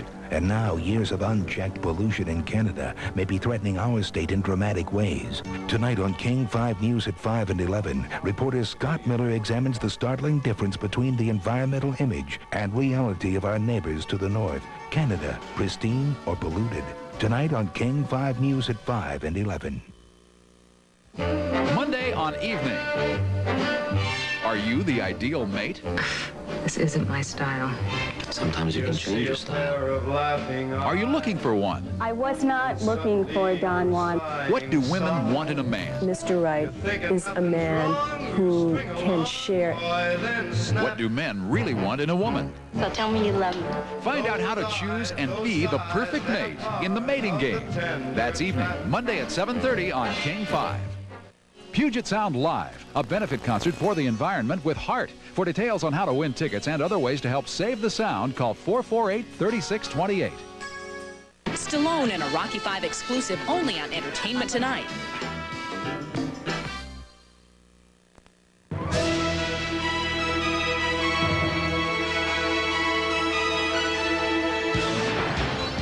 And we welcome those of you who watched the remarkable Seattle-Kansas City game. Bob Costas with Will McDonough and O.J. Simpson back in New York. Some of you who have been with us for the past several minutes already saw Miami beat the Jets. The score there was 17-3, but for the benefit of those just joining us, it means that Miami has won 6 in a row. They take their record to 8-1. They sweep the season series against the Jets. The Jets' modest 2-game winning streak comes to a close. The Miami defense does it again. Their defense has not allowed a touchdown in 12 quarters, and we're joined by a member of that defense, defensive back Tim McKyer, the former 49er, I understand, is standing by at the Meadowlands. Tim, this is Bob Costas in the Manhattan studios. Can you hear me okay? Yeah, hear you pretty good. What are your thoughts after this latest victory? The Jets, just as they had down in Miami earlier in the year, made it tough at least most of the way. Well, you know, we knew that those guys felt like they should have beat us the first time, and they were going to come after us. So basically, we just stuck to our guns and, you know, played real hard and won the game. You played on some great 49er teams, now with a resurgent Dolphin team. What are the points of comparison between the two? Are there legitimate similarities? You know, we have basically the same personnel. You know, I make comparisons with Louis Oliver, the Lod, and myself, the Griffin, and, you know, I can barely hear. I lost you. I lost them. Tim, I guess you're having a little bit of trouble hearing us, and possibly because of that wind whipping through your headset. So that leads me to my next question. How much was the wind a factor today? The wind was very much a factor because we figured whoever had the ball going into the wind was going to have a tough time and was going to have to run the ball. So, you know, it was pretty good factor because whoever had the ball, I mean, they were just going to launch it, you know, and that wind was going to take it extra 20 or 30 yards. Tim, last question. I know it's not advisable to look ahead in a football season, but you have to be aware of that game coming up, the second to last game of the season at Buffalo, because they won again today, so both teams are 8-1. Well, I think, you know, we're trying to keep up with those guys. They're very formidable, but, you know, we're going to take it one day at a time. We have a young team here, and, you know, it's just an attitude adjustment where guys are starting to believe in themselves and starting to believe that they can win, and I think it's helping. Tim, thanks very much, and congratulations on another win. The Dolphins 17 and the Jets 3. As we said, Buffalo kept pace. They've now won 7 in a row since they lost in Week 2 at Joe Robbie Stadium against the Dolphins, so their record goes to 8-1. 45-14 at home over the hapless Phoenix Cardinals. 4 touchdown passes for Jim Kelly. And in the game some of you saw, Seattle manhandled in many ways throughout the game by Kansas City. Wins on the last play, a 25-yard touchdown pass from Dave Craig to Paul Scansey. The extra point won it after time had expired, 17-16. The Seahawks' first win at Arrowhead since 1980. This in a game in which Derek Thomas of Kansas City set a league individual record with 7 sacks. And Thomas had Dave Craig almost in his grasp. Craig scrambled away, spun out of his grasp, threw the winning touchdown pass as time expired. Let's go out to Kansas City now for a report. All right, thank you very much, Bob. As we sit here right now, really still fans sitting around at Arrowhead Stadium. Jim Donovan and Paul McGuire with you. Unbelievable that Dave Craig could hang in there like that and end up winning the ball game. Now let's go down. David Craig is joining us right now down on the field. And David, you were getting manhandled all day long. Derek Thomas got you every time, and you got away that last key time. Well, Derek obviously had a good game today. He was coming very hard off the corners, but what we did was just persevered. We hung in there together. The offensive line, you know, they were battling and struggling for a while. And then Paul Scansey comes up with a big catch at the end. Norm Johnson makes the extra point. And all Paul did was run down the field, and he looked at my eyes, and I kind of looked one way, and then he went back to the middle, and there was a little open spot, and he got his body in between the defenders and caught the ball for the winning touchdown. David, there's the play. Can you see it right in front of you there? Yeah, I can see it. And like I said, he's running. There's a hole in the middle of the zone. I think one of the few times in my career that I got to look Duran off, and then Paul gets himself right in between Duran and catches the ball. I mean, a great big catch, a real smart play on Paul's part because, you know, you have to be pretty smart to get your body in front of there, and obviously I'm kind of happy because that's the last play of the game. David, the feeling there when you saw Paul come out with the ball? Well, I wasn't quite sure. I looked around for a flag because we had about 13 penalties today trying to keep Derek Thomas and among other things. And it was just like no flags. It's a touchdown. Now Norm kicks the extra point. We get out here with a victory first time since 1980, and it was well worth it. David, I said just during the course of the game, they knocked you around all day long, and they sacked you once, and they got a touchdown on the defense.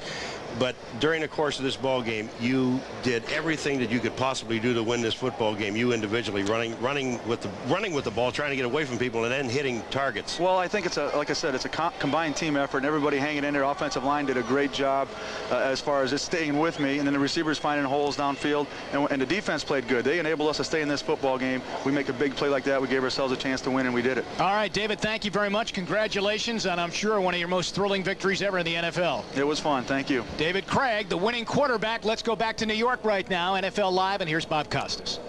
Okay, Jim, thanks again. For some of you, this is so long at this point. We thank you for being with us, and we'll check you out next Sunday on NFL Live prior to our coverage of a full slate of NFL games. For others, a few more scores and highlights to run through, and I'll be back with Will and OJ to do that after this.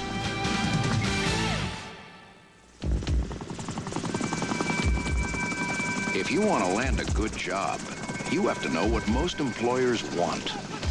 Like how to motivate yourself, how to lead others, how to perform under pressure. You can learn all these things in the Army. So no matter what career you choose, you'll really be ready to take off.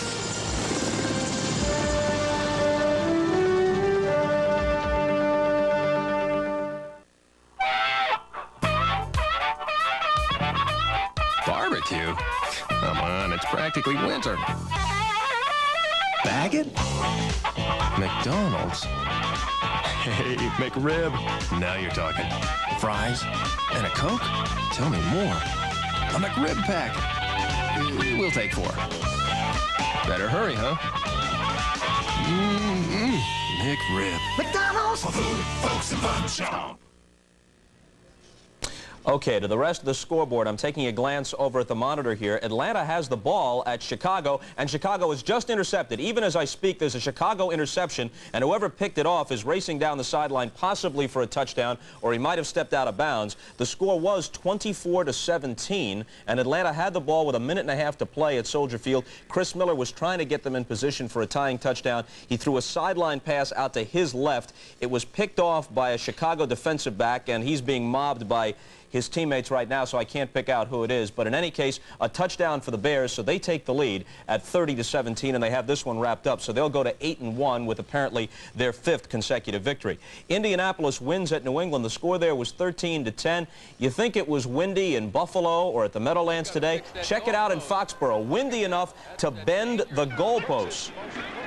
Here's John Stevens, the leading rusher for the Patriots. Nice blocking, 26-yard run in the first quarter, but hurt on this play and left the game, didn't return. He was replaced by Marvin Allen, who 2 plays later scored the touchdown that gave the Patriots a 7-0 lead.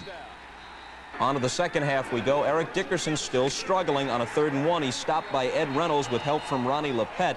The Colts hadn't won in 3 starts coming in today since Dickerson returned to the fold, but they did win today's game on this touchdown pass by Jeff George to Bill Brooks with just over 2 minutes to play. The Colts come from behind. Ron Meyer exults as he posts a victory against his former teammates. 13-10. The Colts take it over the Patriots today. The Colts are the only team New England has beaten all year. Now New England has lost 7 consecutive games since they won at Indianapolis in the 2nd game of the regular season. Minnesota won at Detroit today. The score was 17-7. Andre Ware started at quarterback for the Lions in the Silverdome. Ineffective in the first half, threw 2 interceptions, replaced in the second half by Bob Galliano, who threw an 18-yard TD pass to Jeff Campbell, but that wasn't enough. Minnesota has now won 2 in a row after a 1-6 start, 17-7.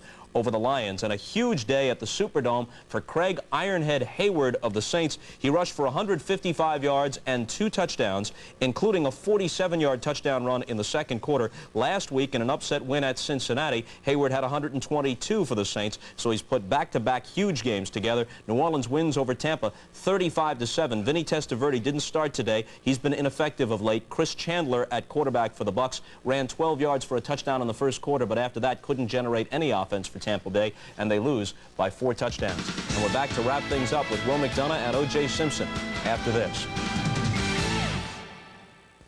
What a feeling, feeling fresh. What a feeling, feeling close.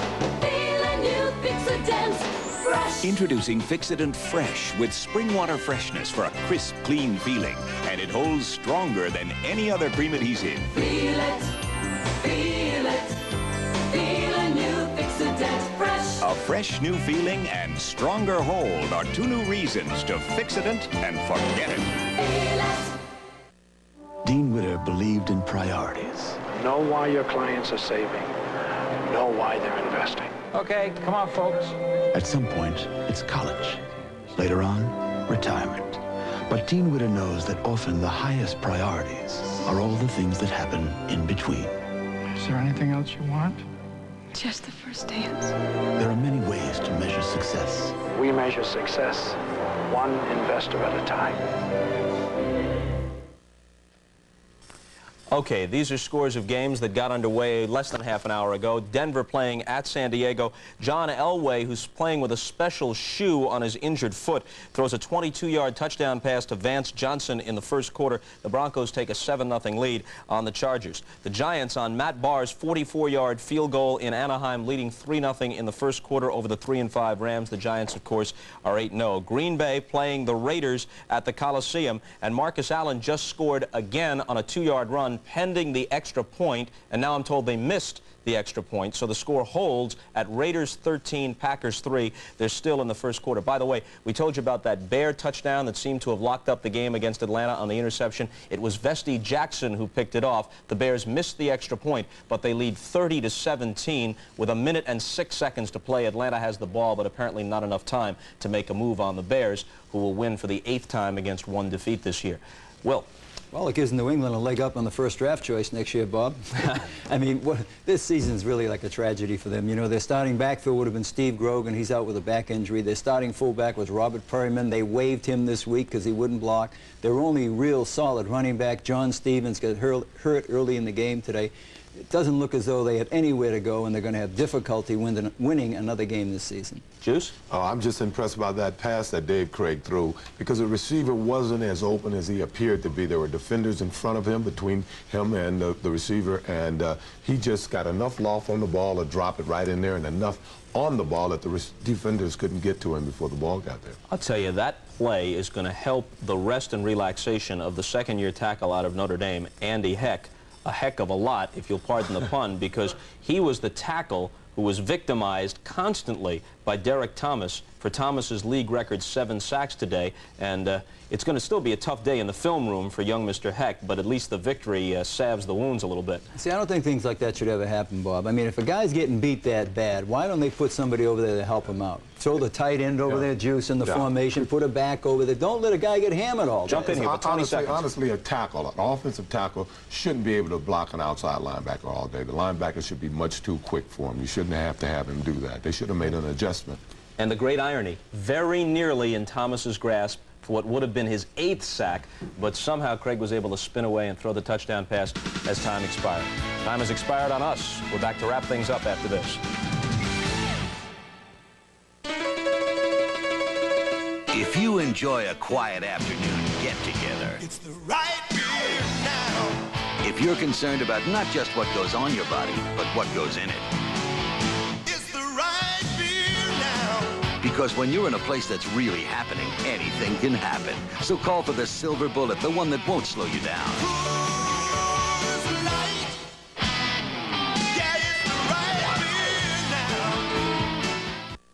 You can spot someone who saved money with a second-rate antifreeze a mile away.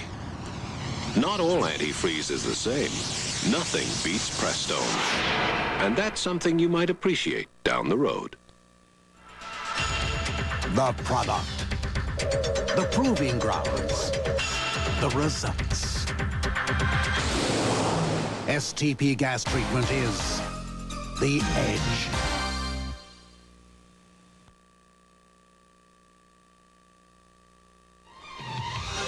The preceding has been a presentation of NBC Sports.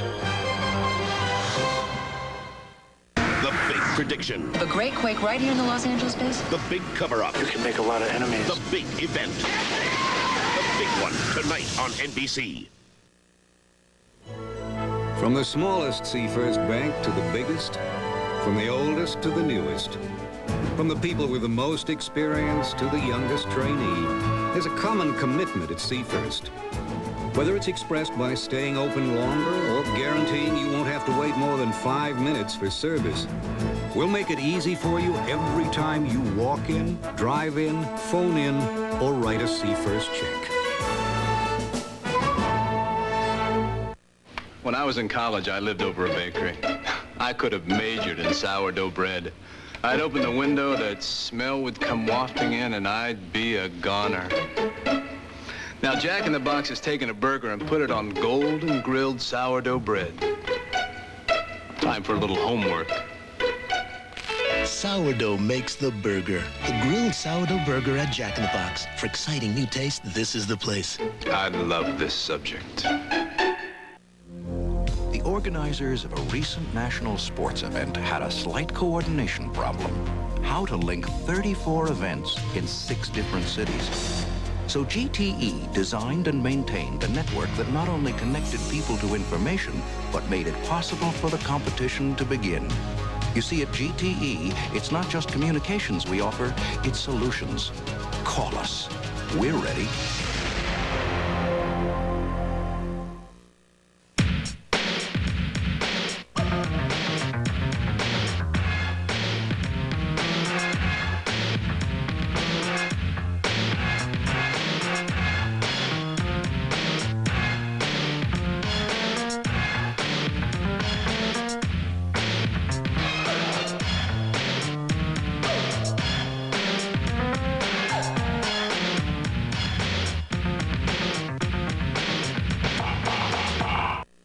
Canada, pristine or polluted? Tonight on King 5 News.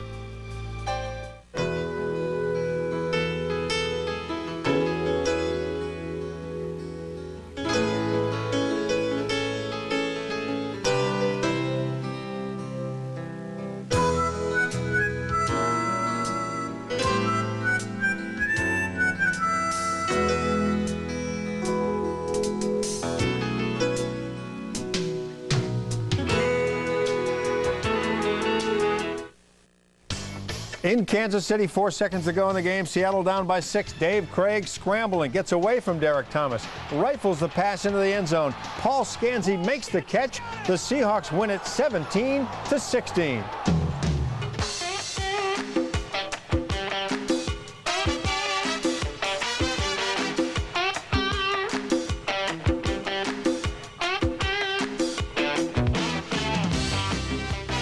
This is Tony Ventrella's Seahawks postgame show with Sam Adkins and Lou Gellos. The postgame show is brought to you by GTE, telecommunications consultants to the Seattle Seahawks. GTE, the power is on. And by Rainier Beer. Around here, it's Rainier. And now your hosts, Tony Ventrella and Sam Adkins. Hi, everybody. We finally have something to celebrate today. A big one-point win at Arrowhead Stadium in Kansas City, a place the Seahawks haven't been able to win for 8 seasons, and they did it today on a last-second play, the kind you wait for all season long. Actually, it's been 10 seasons. The last time they won in Kansas City was 1980, Dave Craig's rookie year, and the score was, you guessed it, 17-16. Mr. Trivia, that's what they call him that. First time in 10 seasons. Sam, the keys today, that last-second miracle play. But let's face it, things were going wrong all day. 7 sacks by Derek Thomas is an NFL record. He almost had 8 right at the end there. The Seahawks did enough right to win. I think you have to say this is definitely a defensive victory. The defense came in, they shut down Kansas City, kept them out of the end zone, again, forced Nick Lowry to kick the field goals.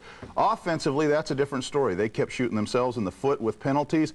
13 penalties for the day for the Seahawks, and they went in as the second least penalized team in the league. So it was just wasn't their day. But then offensively, they persevered, and on that last drive, they were able to make it happen. A great Seahawks celebration today. We hope you are tuned in now throughout the entire hour.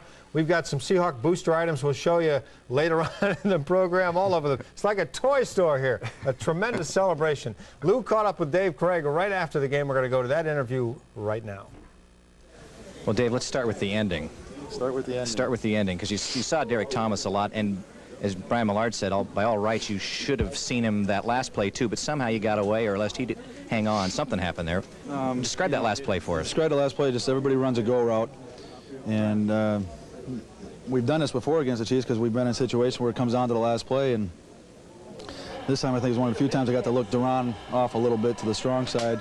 You know, he was in position to make the play, but Paul did a good job of getting his body in between Duran and the ball, basically. So that part was all Paul Scanzi. And when I dropped back, I kind of looked one way, looked the other, and then Paul saw me look back inside. And he went back inside and just jumped up in the air, and he took the ball and made the big catch. Is that who you were looking for? Because you hadn't looked at in his direction all day. Well, I looked to one side just to get, they had one third defender, which is Duran. I tried to get him to go one way and then try to come back the other way. And it kind of worked, and then went back to Paul, and I saw him, there was an opening in the middle, and I threw it. By the time the ball got there, was a whole bunch of people around there, but Paul was the first one on the scene and made a great catch. I mean, he made a big play, obviously. Did you see the catch, or had Thomas knocked it down by then? I seen the play. I seen the ball hitting there, and then after that, I don't remember what happened. And then he got up with the ball. I don't know, it could have been an incompletion or falling out. I had no idea. And I looked for flags right after that, because there's a bunch of them thrown today. And Paul got up and made the big play, and everybody was happy running off the sideline. And it's a very thrilling victory, to say the least. Lost in all this, perhaps, is the way you started the second half, too, because you were down and right away, boom to Chadwick. Yeah, again, Jeff makes a big play. You know, it's kind of a low throw or whatever, but he caught the ball, and you could tell he wanted to get in the end zone. He wasn't satisfied with just running with the football. He got down to about 20, 30 yards, put a move on a guy, cut back against the grain. Somebody tried to get him by the ankles. He got away from him, and that got us going. And then just like last week, it was that little streak of plays, the field goal, then they get us down, backed up in our end zone, and we make a mistake. And that haunted me, because otherwise we're in the game ahead of it at the time. You've had a lot of things haunt you here. Well, there's 10 years. You haven't won here. Now that thing's over. Yeah, that's true, but I'm just talking about over the course of the season, too. I'm glad that we won here finally. There's no doubt about that. That's very gratifying. But like I said, you cut down some of these little mistakes, you know, last week and all that. This is just our turn, I guess. Okay, Dave, thanks for joining us. Tony, Sam, back to you. Great day for Dave Craig and the Seahawks. The fact remains, though, Sam, he is running desperately back there an awful lot. Far too often, Dave Craig running for his life. Happened to get away that one time for the touchdown pass. But, Sam, when you look at it, things weren't a whole lot different than they were last week. He was running for his life most of the day. And I have to question Kansas City's game plan, because they came in and they played a lot of zone behind. All they did was send Derek Thomas, which that's all they had to do. But they played zone behind it, and when they played the Seahawks, when they had 4 interceptions in the Kingdome, they played very tight man-to-man coverage. But today there were a lot of soft zones, and Dave was able to throw for over 300 yards. You know what's fun today, Sam? We get to overanalyze a win instead of overanalyzing a loss. It really is a joy to do that, isn't it, Sam? Yeah, I just love these wins. It makes it go so much better. It really does. We can tell you facts that you don't need, but the point is they won today. Let's go hear from Paul Scanzi, another of the heroes in today's game. Okay, Paul, let's start with the end of the game, because that's what everybody wants to hear you talk about. What was the play? Were you the primary receiver the whole time? And what was it like marching down the field the last minute or so, because the clock was really against you? Well, that was definitely a great 2-minute drill that we put together. And the play was the same play that Tommy Kane caught the ball on. So actually everybody's primary on the play. And it depends on what the defense gives you. So the deal was that, you know, we had one last play, and, you know, let's go try to get it in the end zone. So Dave bought some time and started scrambling, you know, like I said earlier, and I made eye contact with him, and he saw me and kind of moved to the open area and jumped up for the ball and kind of watched it all the way in and hoping I'd get my hands on it first. He talked about Duran Cherry and the fact that you were able to get your body in between Cherry and the ball, which not only allowed you to catch the ball, but kept him sort of out of the play. Was that a conscious effort on your part, or were you just going for the ball? You know, Lou, I had no idea where any of the guys were. You know, I was watching Dave the whole time. I saw an open area. I moved to it. I watched the ball being released from Dave's hand, and I saw it in flight, and I had no idea that anybody was around me or where they were. But I knew once the ball's in flight, there's going to be people coming to it. So if I can just get up and get my hands on it first, and I was going to pull it in, and I'm glad they didn't get theirs on it. You know, you're a pretty low-key guy. I mean, you're pretty even keel, and I mean, even now talking about this game-winning play, your voice is almost monotonous. Yet after you caught the ball, you showed more emotion than I've seen in a long time. You were sky high. You spiked it, probably your career hardest spike. I need a little help on that. I haven't. No, you're right. I haven't done that. And anytime you can get to a point like that, it is definitely an emotional time. And you know, I don't know. I mean, you're right. I don't spike the ball very often, probably because I don't spike it very well. All right, you know, lots happening around the NFL today, and in the AFC West, some interesting final scores. We're going to take a look now at the action today. There you see the Raiders have just lost to the Packers 29-16, so the Raiders are slipping. Look at the Chargers. They beat Denver just now, 19-17. San Diego now 5-5. They've won 4 of their last 5 games. So in the standings, the Raiders 6-3. Kansas City could have been tied, but of course they lost to Seattle. San Diego 5-5 and Seattle 4-5, and hopefully moving up as well. That's the standings in the AFC West. Now the Miami Dolphins continue to roll. They beat the Jets 17-3. The Dolphins are 8-1. The Colts over the fading Patriots 13-10 today. Phoenix had a 7-0 lead in this game, but lost 45-14. Minnesota, they'll be here next week to play the Seahawks. They beat the Lions by 10. The Saints got a win over Tampa Bay 35-7. The Sunday night game, 49ers against the Dallas Cowboys. And the Monday night game has the Redskins playing the Eagles. Again today, the Bears over the Falcons 30-24. The Bears with an 8-1 record. The Giants remain undefeated. An easy time with the Rams 31-7. The Giants with a record of 9-0. And Sam, we put the call out a couple of weeks ago and last week as well for Seahawk booster items. We wanted to get things going a little bit, get the momentum rolling, and boy, it happened. Let me show you this one. We'll put it out front. This is handmade, by the way, and very impressive. Let's see. That was put together by the Smith family from Burien. We thank them, and they say that if you rub the back of this bird, which is a Seahawk, it brings the team good luck. And Sam and I did that earlier. Tony carried it the entire show. That's right. We were watching the game, and Tony had that in his hand. Now, quickly, what is this called? This is a ground chucker right here. And Tony, I'm not licensed to operate that. Only Tony is. And we recommend you not try this at home. Only professionals are allowed to do this. And this was made by Margaret Bolender of Seattle.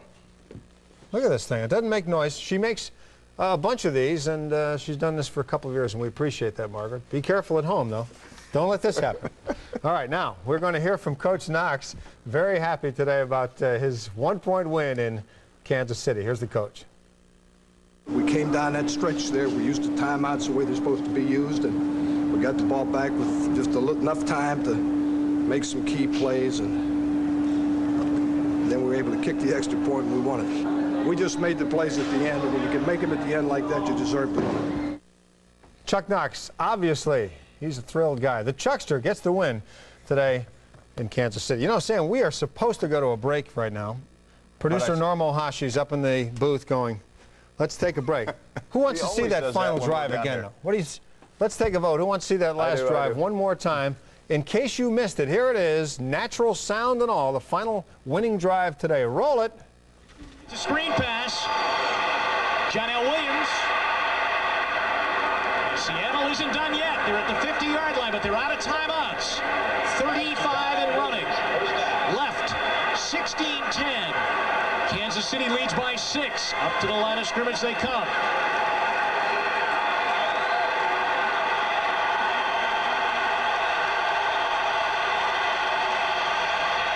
That's open. Down to the 25-yard line. Tommy Kane, he picks up 25 yards on the play. He's got a bird one right here. 10 seconds left. He's got to get him up and spike the ball into the ground. There it is. Stopped with 4 seconds left. What a gutsy comeback by Seattle. But can they get it into the end zone now? This is it. Need a touchdown to win. Garage area is down at about the 5-yard line. He's just waiting. They're backing off. Look out for Derek Thomas. Paul Scanty's got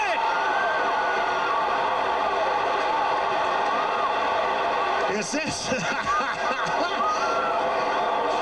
I'm telling you something. David Craig has done everything that he could possibly do in a ball game as a quarterback to win a football game. Whoa! Taco Bell done it again, my friend. Taco Bell done it again. They got 3 new menus, 3 low prices. Goodness gracious, now everything I like is $59, $79, $99. Even Taco Supreme, Nacho Supreme, 3 new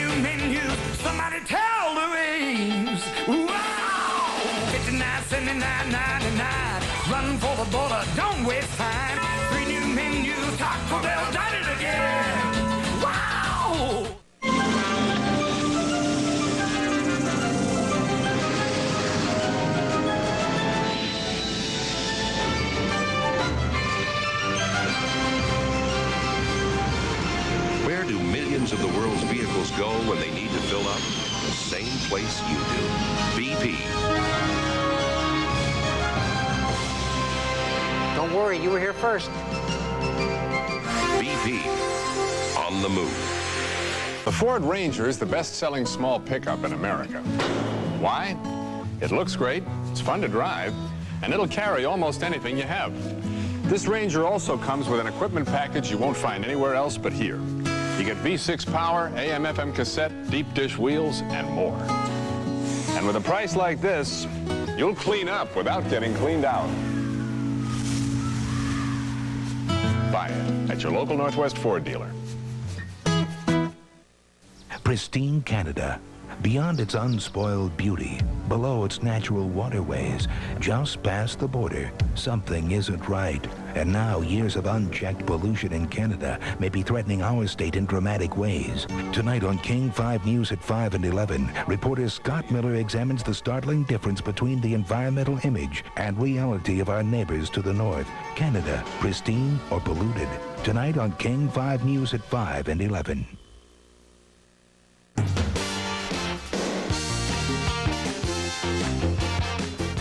We're back on the post-game show following a big 17-16 win over the Chiefs in Kansas City. Let's head back to the Midwest. Lou Gellos standing by with Brian Millard. Okay. Two things here. First of all, let's talk about the drought that has been here. You haven't been able to win here in a long time, and maybe people have forgotten that in the excitement of the way this game ended, but that jinx is over now. Well, I've been here 7 years. This is the first time we've won here. Tremendous win. It was an ugly win, but it was a win. And the record is now 4-5, and it's not 3-6 like it was 4 seconds away from being. Tremendous play by Dave, tremendous play by Scansy. You can't say enough about it. Our defense deserves everything there is. We embarrassed ourselves out there today, and our defense was magnificent. You can't beat that. They shut down that big Russian attack, and it was amazing. It was a tremendous win. Yeah, the headline in the Kansas City paper was going to be about Kansas City's defense and Derek Thomas. It's not going to be that now because of the way the game ended. It ought to be Kansas City's Derek Thomas. I tell you what, I don't think anybody's touched him today the way he played. He had tremendous effort, and can't say enough about it. You said, you used this phrase before with us during this season, saying this is a never say die team. That you can be down in the dumps, but suddenly something can happen that gets you back in it. The suddenly thing came right at the very end. It did. It was Dave Craig and his impromptu play again. For all rights, he should have had his brains knocked in again. And Mudbone plays by the seat of his britches, like a lot of us do. And when he does that, he's at his best. He's a good quarterback to stand back there and throw, but hell, he didn't have any time today, and you got to give him a credit for running down there and doing things and dudes do, and then throwing Paul Scansy, tremendous Gig Harbor flash. No wonder he was a Washington Centennial player and all that thing. Okay, Brian, thanks for joining us. Tony Sam, back to you. All right, I tell you, as Brian, only Bevo could say. Other stuff, He explained it. It was clear as a bell. Yeah. Brian Millard, just a fine guy. He'll come out win or lose. Well, today he came out after a victory and very happy about it. 17-16. We're going to go to first quarter highlights. Show you what happened in case you missed. Probably the game of the year. Here we go. First, don't make you feel bad, but if you missed this one, too bad. Chris Warren fields the punt, scrambles upfield for a 21-yard gain, but a Seattle penalty brings it back to the 9-yard line. This is early in the game at Arrowhead Stadium today. That happened twice today. Two nice returns by Chris Warren, nullified by penalties. Seahawks ball 3rd and 20. Dave Craig back to throw. Derek Thomas flies in from out of nowhere for a 10-yard loss. Derek Thomas with an NFL record 7 sacks today. He just simply comes off the corner and goes around John L. Williams. Dave tries to step up into the pocket, but really there's nowhere to go. And Derek Thomas just runs around the block. Now, does the replay count for 2 or no? I guess not. Later in the quarter, Chiefs defense does it again. John L. Williams on the sweep right. Kevin Porter dives through to nail John L. for a loss of 4. Very next play, Dave Craig, nowhere to go. Pressured by Derek Thomas and Neil Smith, downed at the 1-yard line. Then, just before the end of the quarter, the Chiefs put together a drive. Barry Word pounds it up the middle for an 11-yard pickup. Barry Word escapes the attempted tackle by Cortez Kennedy, Tez closes down real well, but he just can't get enough of Barry Word to wrap him up, forces Nesby Glasgow to make the tackle. A few plays later, DeBerg back to throw again, looking for Stephon Page, and he will find him. It takes them down to the 9-yard line. The Chiefs threatening to score, but the quarter comes to an end, and there is no score. The end of the first quarter of play at Arrowhead Stadium. Seattle nothing and Kansas City nothing. We will take a look at the statistics now, Sam. The only important statistic is the 17 points for the Seahawks and the 16 for the Chiefs. Not that this isn't an important segment of the program, Sam. Go ahead. No, but you look at the yards rushing again. The Seahawks could not get the running game going. Dave Craig threw for 306 yards, but you look at how many he lost in trying to attempt to pass. Also, the running game, 62 yards of total on the ground, the second lowest of the season. They have really got to concentrate on that because that's what Chuck Knox's offense is all about, ball control. You look on the other side, Kansas City, known for their great rushing attack, and the defense was able to contain both those big backs, Barry Word and Christian Okoye, and I think you have to take your hat off to the defense. Boy, that's for sure. You know, I can't get over this little toy Seahawk that says home team on the front. The cutest darn thing. Now, they say rub the back and you get good luck. I don't know if that works or not. Let's see. Look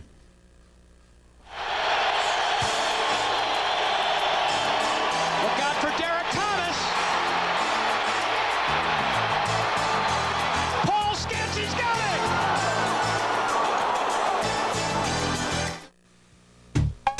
What is McDonald's McRib sandwich? It's saucy. What it is. Sassy. What it is. Smothered. Spicy. It's full of flavor. Yeah. It's really something. Yo, it's depth. Juicy. Smoking. McRib. What it is. And now with large fries and an icy Coke, it's McRib Pack. You know the one, McDonald's, for food, books, and fun.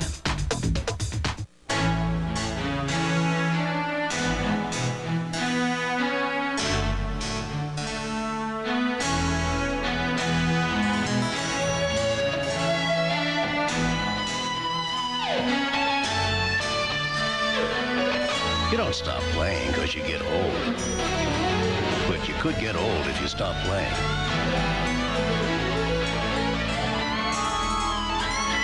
Game Boy from Nintendo.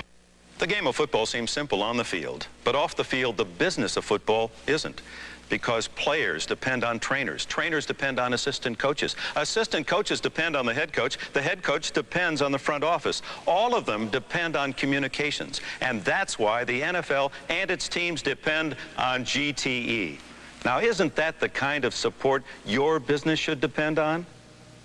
GTE, the telecommunications consultant to the NFL. If you drive the all-new Nissan Sentra, you'll notice that it has four-wheel independent suspension, the most powerful standard engine in its class, and can carry a family of 4 in style and comfort. It can also go up to 515 miles on a tank full of gas. That's further than the Toyota Corolla or the Honda Civic, which means you won't have to stop, unless you have to go. Test drive the new Sentra at your Nissan dealer now.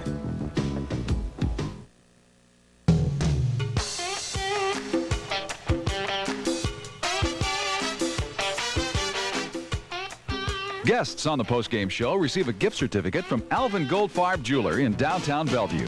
His name is your assurance of quality. Or a Master Mechanic power tool assortment courtesy of True Value hardware stores and home centers. Sam, I want to thank everyone for sending in all the artwork, which we will show next week. We have a couple of other items, booster items to show later in this program, but all the kids that send in the artwork, that'll be on next Sunday after the Vikings game. Some very nice stuff. Defensively for the Seahawks today, yeah, I'd say that. Go ahead, Sam. I just wanted to let you know we aren't on next week. It's a CBS broadcast.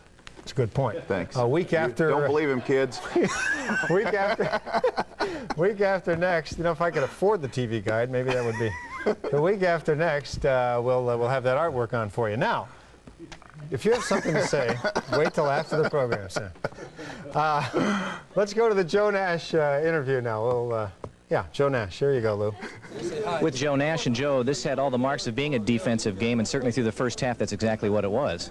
Yeah, it was. Their defense played real well. We kept them out of the end zone for the most part. You know, they were running the ball real well, but you know, we changed some things around a little bit and started playing a little bit better. You know, as ugly as this game was from an offensive standpoint for the Seahawks, things not going right, from a defensive standpoint, Kansas City never really got going either because you were able to hold down their offense. Well, they had a few big runs, but you know, we just kept going and kept, you know, chugging along. We, you know, felt like you know, we get the back slow, we'd get them down quick. But occasionally they'd get through the line, and you know, it's tough to bring those guys down. You know, a lot of people say you're a heady player, a smart player. You knew the strategy of using those timeouts down the stretch there. Do you remember calling a timeout? Yes. Yeah, I remember calling a timeout when the ball was sitting right next to me. I had no idea the ball was on the ground, and you know, because if I had, obviously I would have picked it up. But you know, it was sitting right next to me. I didn't even see it. Yeah, and at that time, was it possible that you said, "Whoop, there was our chance to get back in the game"? I felt terrible. I really did. But you know, thank God for Dave Craig and Paul Scansey and the offensive line and all the receivers pulling that one out for us. Well, in fairness, though, you guys had to, since you didn't get the fumble and Kansas City retained possession, you still had to stop them so that the offense could get the ball back, and that you were able to do. Yeah, we knew that we had to stop them, and you know, we just tried our hardest, and we were lucky to even you know, stop them for loss in a couple of plays too. Tell me about Derek Thomas. You don't face him, but you have to stand on the sidelines and see what he was doing today. It was an incredible performance. It really was. You know, he just had one of the best games I've ever seen. He was flying around the corner all day long. I think our guys were working hard to pick him up, but you know, he just had a great game. You've played for the Seahawks for a long time, and that skid of playing games here and not winning is now over. Yeah, it feels great. Okay, Joe, thanks a lot. Tony, Sam, back to you. Sam has just brought up something off camera, as he often does, I might add. Go ahead with that, Sam. And you heard it here first. Last week, Tony says, you know, San Diego changed their luck at the Kingdome. They hadn't won in a few years up in Seattle. He said maybe their luck will change next week in Kansas City. Speaking of the Seahawks, and that's what happened. Can't believe that I'd say anything so profound. But apparently it did occur, and he heard it. Now, let's move on to second quarter highlights. Today was no score after the first quarter of play. Second quarter at Arrowhead Stadium. Seahawks show they can play some defense, too. Nice penetration by Rufus Porter as he gets Barry Word in the backfield. Watch the jump that he gets off of the snap right there. He just explodes. And then watch the attempted block. Whoop! Oh, where did he go? There he is, Rufus Porter wrapping up Barry Word before he can get started, just like they did in Seattle. Third and goal for the Chiefs. DeBerg in the shotgun. Jacob Green flies in to block the pass.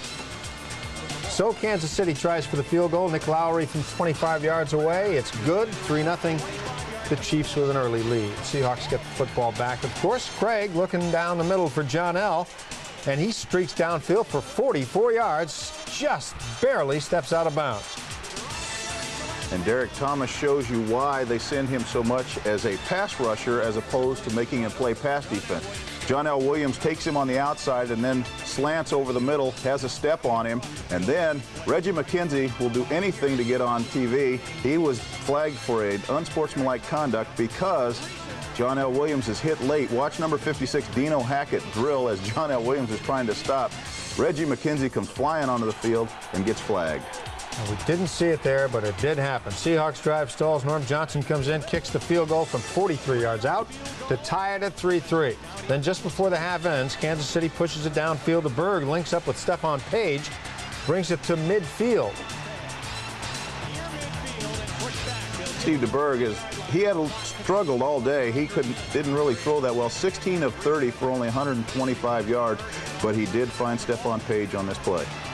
Couple of plays later, Steve DeBerg again, the veteran. He hits J.J. Burden for an 11-yard gain, and that takes them down to the 23 of the Seahawks. And with 10 seconds left in the half, Nick Lowry kicks another one, this one from 30 yards away. Kansas City with a slim halftime lead over the Seahawks, 6-3. And a beautiful day at Arrowhead Stadium in Kansas City. This turned out to be a very exciting football game. We'll come back with second half highlights and more interviews for you on the post-game show in just a minute.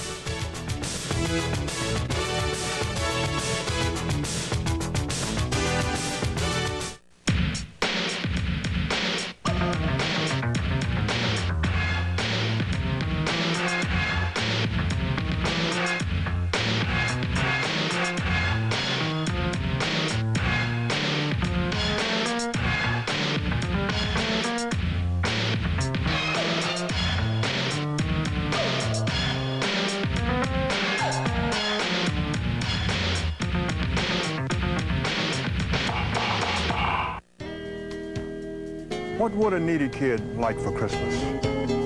How about a teddy bear? A book? Or, the best gift of all, a basketball.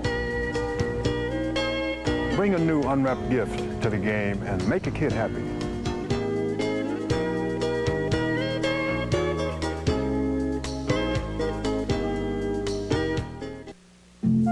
American Express presents the Optima Card. It lets you pay over time. At 15 3/4, it has a lower interest rate for purchases than any major Visa or MasterCard.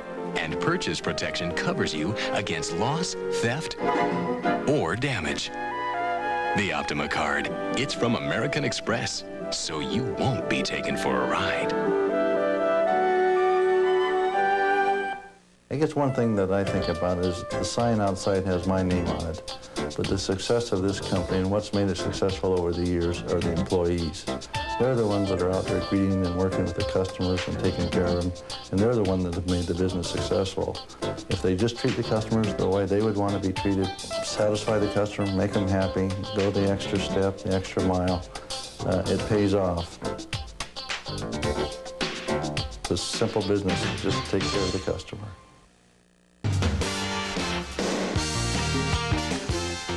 Back in the post-game show, we're going to take another look at the scores around the NFL for you. We'll have highlights later in the program, but right now, a run through the scores one more time in case you missed them earlier. Green Bay Packers over the Raiders 29-16 in the game that just finished a few minutes ago. The Chargers have won 4 of their last 5. Their record now 5-5 with a win over the Broncos 19-7. In the standings, the Raiders still on top, but it's closing in. Kansas City could have been tied today, but of course they lost to the Seahawks. Now, in the East, the Dolphins over the Jets 17-3. Miami is 8-1 this season. The Colts beat the Patriots 13-10. The Patriots are 1-8. The Bills fell behind 7-0, came back to beat Phoenix 45-14. Buffalo's record is 8-1. Minnesota, they'll be here next week. They beat the Lions 17-7. The Saints with a win over Tampa Bay 35-7. The Sunday night game has the 49ers against the Dallas Cowboys. And the Monday night game, a battle in the NFC East between the Redskins and the Philadelphia Eagles. The Bears are 8-1. They beat the Falcons 30-24. The Giants are 9-0 over the Rams this afternoon, 31-7. We continue with our interviews with Lou Gallos from Kansas City, standing by in just a minute with Tony Woods, who had a fine day today.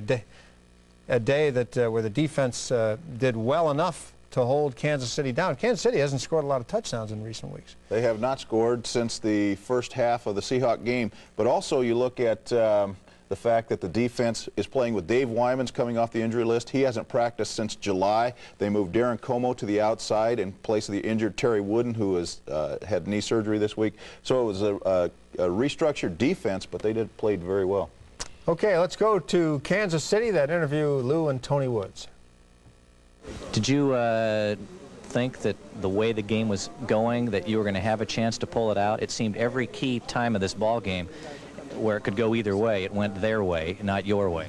I'm pretty much an optimist, and the way I was thinking was, I know we had a lot of bad plays going against us, but the bottom line, I was still looking at the scoreboard, and I said we're only 6 points down, and touchdown will win it, touchdown will win it, touchdown will win it. So we kept hanging in there and finally made the big plays, and we won the game. What happened on the last defensive drive where Tommy Kane caught the ball, was hit hard, lost it, Kansas City got the ball back, and there was the possibility that if they got a first down, they could run out the clock and win the game. Yet you guys came out there and forced them to give the ball back. That was the key. We wanted to get the ball out of and force a turnover, and we did, and they ended up getting the ball back, but we felt like we could stop them from getting the first down because we used up all our timeouts. We had to make them punt, and we was able to do that, and with about 40-something seconds left, we were able to move the ball down the field. When Christian carried that ball on that play and fumbled, and you guys didn't get the ball back, you didn't get the fumble, did you think that was the chance that you had?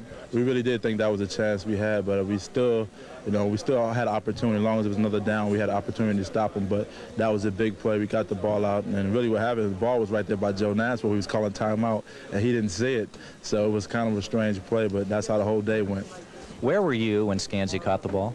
I was on the sideline screaming because I think that's when Derek Thomas was coming in and get about, I think, his 8th sack, and Dave rolled out of it, and I was screaming, and I was just so excited when he caught the ball, and the ref put his hands up for touchdown.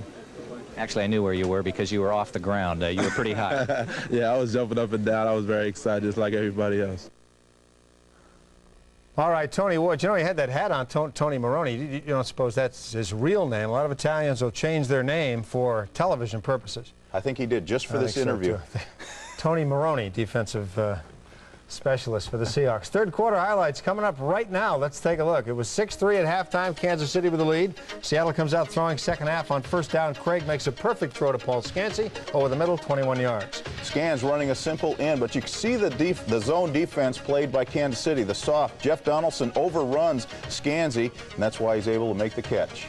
A few plays later, watch the sidearm from Dave to Jeff Chadwick, and Chadwick does the rest. After catching a low ball, he takes off, gets a couple of nice blocks, does a little weaving, a little high step there. He's into the end zone for a 54-yard touchdown.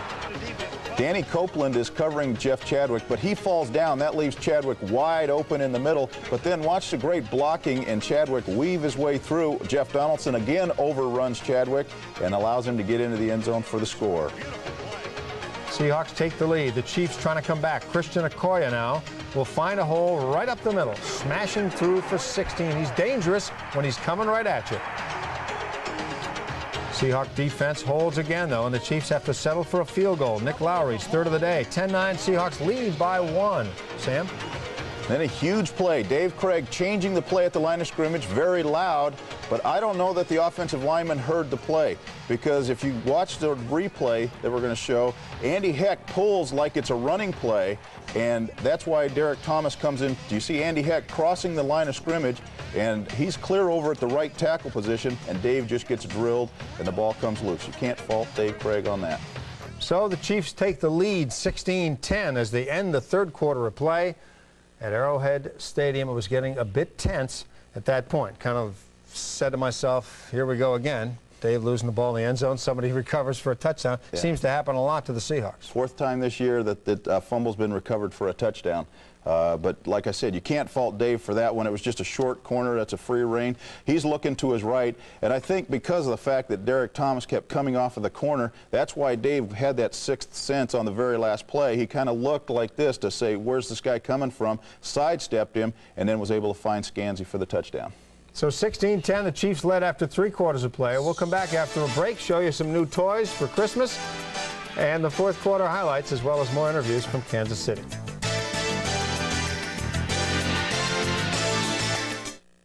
Taco Bell done it again, my friend. Taco Bell done it again. They got 3 new menus, 3 low prices. Goodness gracious, now everything I like is $59, $79, $99. Even Taco Supreme, Nacho Supreme, 3 new menus. Somebody tell Louise. Wow!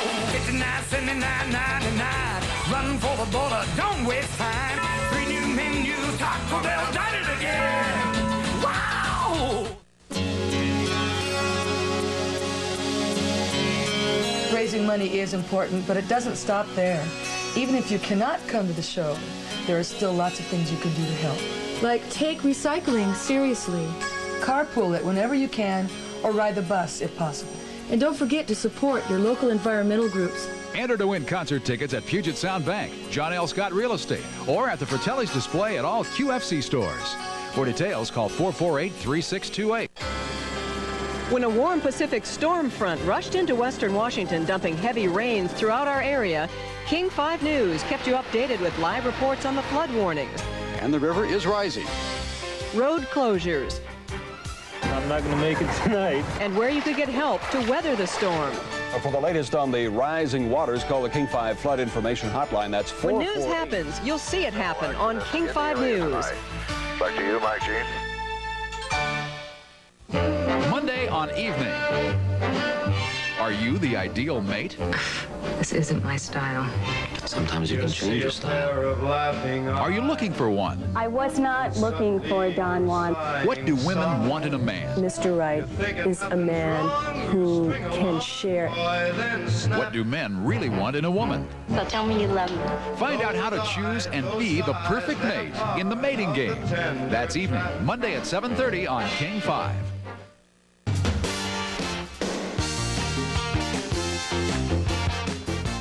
You know, Sam, last week we had the 2 little Matchbox trucks which you took home? Well, no, they're on my shelf at work. I never take any of these items home. They're on my shelf, and then we donate them at the end of the season. So Hidden Treasures Incorporated sent us a whole set today. Take a look at this. These are pretty cool. Every team in the NFL represented by this set. Frank Clyde and Jim Todd from Hidden Treasures Incorporated in Silverdale sent us these, and they're available for $6.50 a truck down there, which I think is just a fine price. We're not supposed to do a commercial there, which I'm not doing. I appreciate the 28 NFL trucks. Beautiful little item for Christmas, Sam, and perhaps they'll be under your tree. I hope so, Tony. I'll be looking for those. I'm sure you will. Let's move along now. John L. Williams had another fine day, as he often does. This one helped lead to a one-point win by the Seahawks. Here's John L. There were many key plays in this game, and one is the catch during that last drive that kept you moving downfield. Can you recall that one for us and tell us what happened? Well, it was just, actually it was a new formation that we put in where we're bringing James Jones into the backfield along with me, and actually it's there for the protection.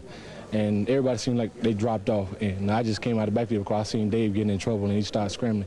So I came out of the backfield and went upfield, and Dave saw me and he threw the ball, and I came up with it. This was a game in which he had a lot of practice of scrambling away, and you guys got used to having to run around and ad-lib like that because of the pressure that the defense was putting on him. Well, they got such a great defense, and with Derek Thomas, the way he was coming today, those guys were playing real good. And Derek, he came up with a lot of big plays for those guys also. And, you know, anytime when they come in the way they came today, Dave had to scramble a whole lot, and he scrambled enough, and he made some big plays, and at the end he made one of the biggest plays that I've been around. And it came in a city where you haven't won in a long, long time. Well, I've been playing 5 years, and I never won it, and some of the rest of them been here playing longer than that, and they haven't won, so I feel good about coming into Kansas City and winning. All right, now remember, after 3 quarters, the Chiefs led 16-10. Let's dive into fourth quarter highlights today at Arrowhead Stadium. Fourth quarter action, Dave Craig lines up and links up with Brian Blades down the sideline, a 24-yard pickup for the Seahawks. Now we go to second 10 to 38. Craig searching for a receiver. He finds instead Derek Thomas, his 4th sack of the day. Andy Heck is picking up Derek Thomas. It was Andy Heck and John L. Williams who were responsible for Derek Thomas all day, and they definitely had their hands full. The very next play, the Chiefs do it again. Dave Craig has nowhere to go. Chased down by Neil Smith and by Derek Thomas. Sam? Next play, Dave Craig at his finest, going back pass, looking for someone, but watch him weave and elude Chris Martin, and just that little weave caused Chris Martin to not be able to catch him, and Dave could square his shoulders up and find John L. Williams in the crowd. John L. Williams, great concentration on the football right between 3 Kansas City Chiefs. A few plays later, 3rd and long for Seattle. Craig back to throw, looking for Tommy Kane. Watch this, the ball will pop loose right into the hands of Chris Martin. The Chiefs ball again, and we were saying, here we go again. Exactly. Here we go again. Oh, no, I knew they couldn't do it. I knew it was too good to be true. They had plenty of time, 3.5 minutes to work down the field. Dave does a good job of buying time. They run pocket pass left, and Tommy Kane sits down between the 2 defenders, but Kevin Ross puts a big hit, and Chris Martin comes up with the football. Looked like the jinx would continue at Arrowhead, but Seattle got a last chance. 40 seconds left in the game. Dave Craig to John L. on a screen pass. He rambles upfield for an 18-yard pickup. The clock's still running. 28 seconds to go. Now down to 23. Craig over the middle, looking for Tommy Kane. Finds him at the Kansas City 25. The clock continues to run. Dave hustles his team back to the line of scrimmage, spikes the ball with 4 seconds left on the clock. And then the play of the game. Dave back to throw. Almost gets sacked for an 8th time by Derek Thomas.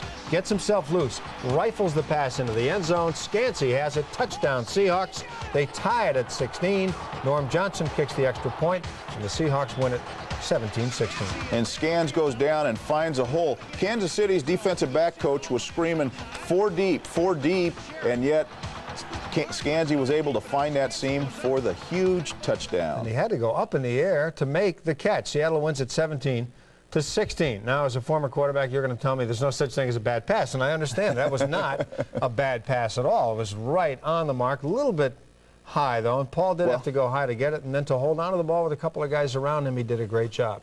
It was high because of the fact that number 57, Chris Martin, was right there. Dave had to get the ball up over the linebacker and yet still give Paul Scanzi enough room to catch the ball. But he had to throw it hard enough to get it there before the Kansas City defenders could react. But as you heard Scanzi say, he said, I didn't even know where any of those guys were. I just saw the ball leave Dave's hand, and that's all I saw. Concentration, that's the name of this tune. Now, you know, last week we had all the balloons in the studio, and we kind of wish we had them today because there really is a great win to celebrate in Kansas City, a 17-16 win. Part of the celebration, I'm sure Brian Blade's involved in that, although he'll look subdued in this interview, but take a look at it. There it is.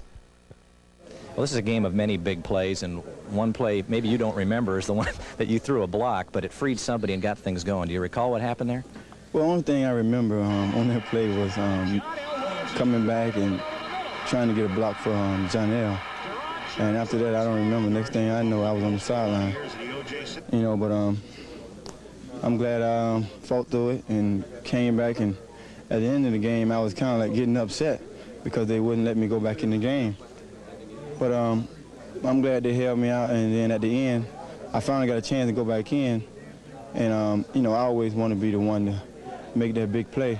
But it was a team effort. Paul Scanzi came in with a great catch in the end zone. You know, so it's a great win for us. It put us back in the playoffs race. You know, so we're just going to take this win, and we're going to try to forget about it, you know. Watch film Monday and try to forget about it Tuesday.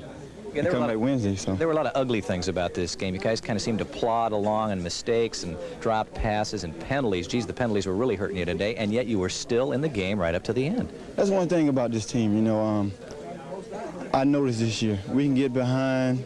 You know, bad things happen, but we always keep our head up and we always keep fighting back. You know, and we keep doing that. A lot of good things are going to happen. It's a pretty sweet win, wasn't it? Oh, it's the sweetest win since I've been here, even though I've won a game against San Diego in the Kingdom, but nothing like winning in Kansas City. We haven't won here in 10 years, so, you know, can't get no sweeter than this. Okay, Brian, thanks a lot. Thank you. Get better now. Tony, Sam, back to you.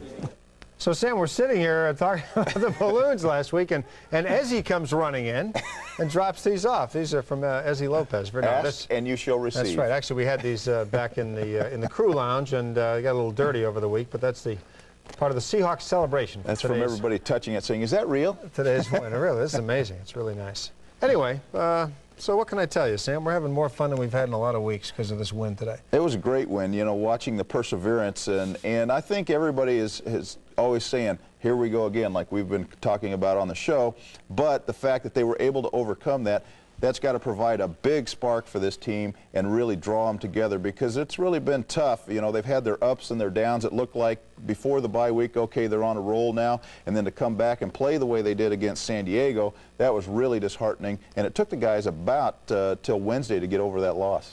Yeah, that was a tough one last week. But, you know, at 4-5, they're still in that playoff picture in the AFC West, especially now that the whole thing is shrinking down a little bit closer than it was last week. We'll take a break. We'll be right back on the postgame show.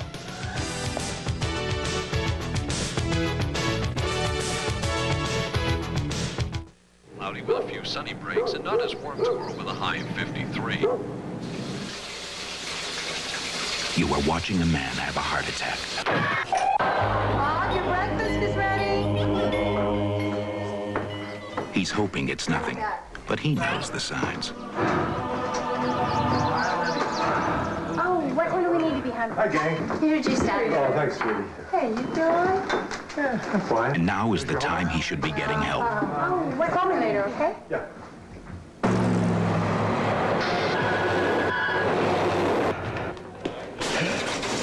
Getting to the hospital at the first signs of an attack can save your life.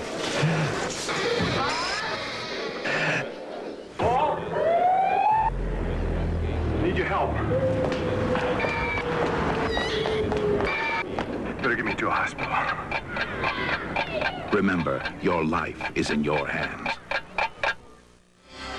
Hi, I'm Jean Anderson. Join Mike James and me as King 5's hour-long newscast returns to 5 o'clock.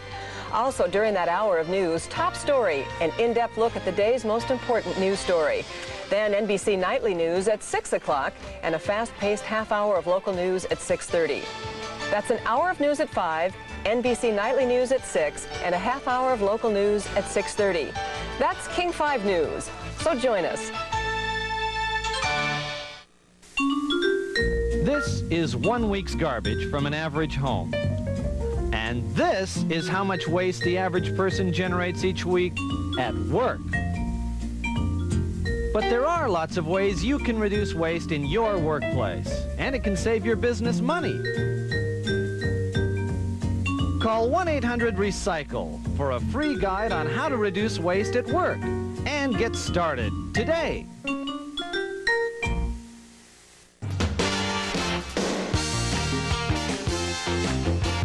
Along with the Seahawks win over Kansas City, lots of other action around the NFL today. Let's take a look now at the scores and some of the highlights from the rest of the NFL. The LA Coliseum, the Raiders had won 9 straight home games, but that streak came to an end today. The Packers over the Raiders 29-16. We'll check the 9. I just pulled that out of the sky.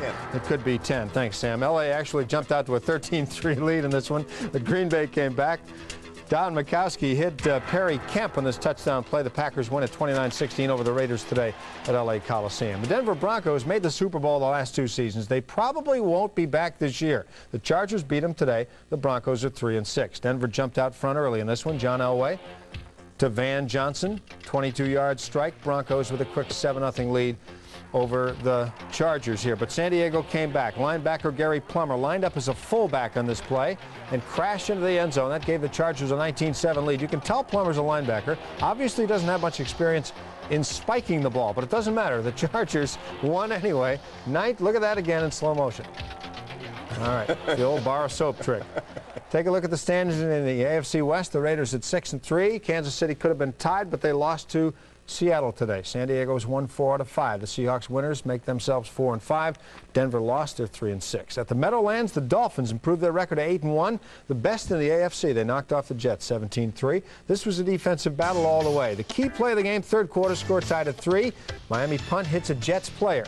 The Dolphins recovered at the 6-yard line. The Jets had won 2 in a row, but a third was not to happen. A couple of plays later, Dan Marino rifles a pass over the middle of Tony Page. The Dolphins with a 10-3 lead after this one. They went on to beat the Jets 17-3.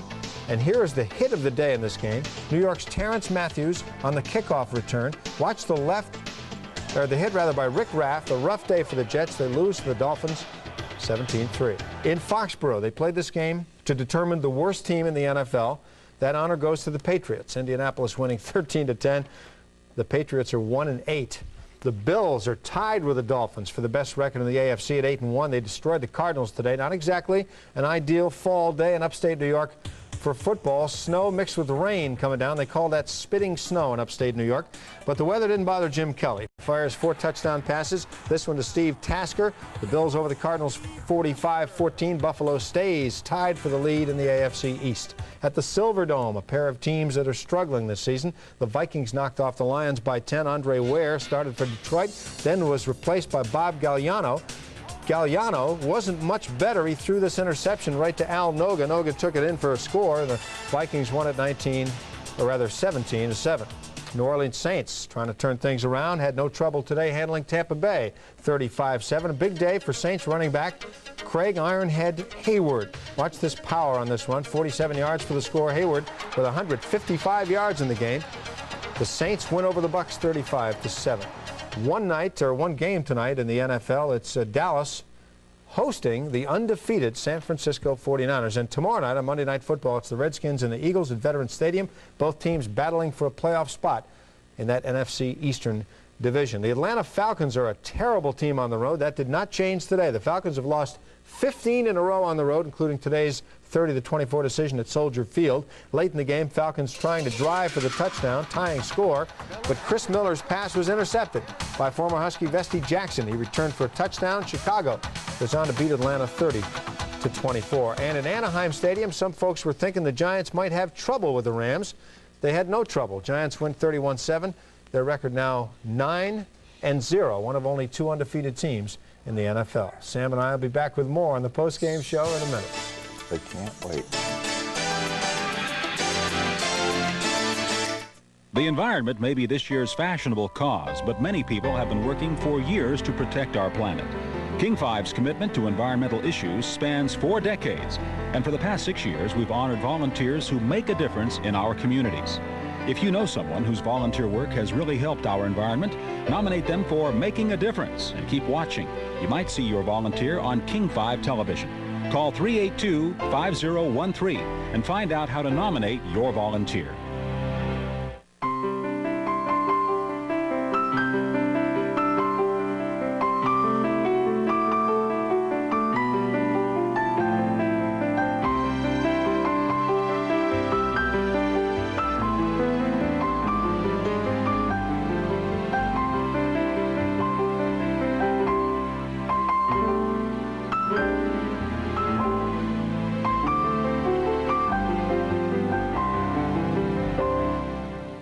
When you decide to paint something, make another decision. Do it safely. Did you know that when you dump oil-based paint, you're dumping toxic waste? Paint thinners and solvents also contain hazardous substances that can get into our air and our water. The solution, use water-based latex paint instead. Call 1-800-RECYCLE to find out where to dispose of old paint safely. And this free poster has more suggestions on how you can protect our environment. It's free at all ERA real estate offices or from King 5, the home team. Pristine Canada. Beyond its unspoiled beauty, below its natural waterways, just past the border, something isn't right. And now years of unchecked pollution in Canada may be threatening our state in dramatic ways. Tonight on King 5 News at 5 and 11, reporter Scott Miller examines the startling difference between the environmental image and reality of our neighbors to the north. Canada, pristine or polluted? Tonight on King 5 News at 5 and 11.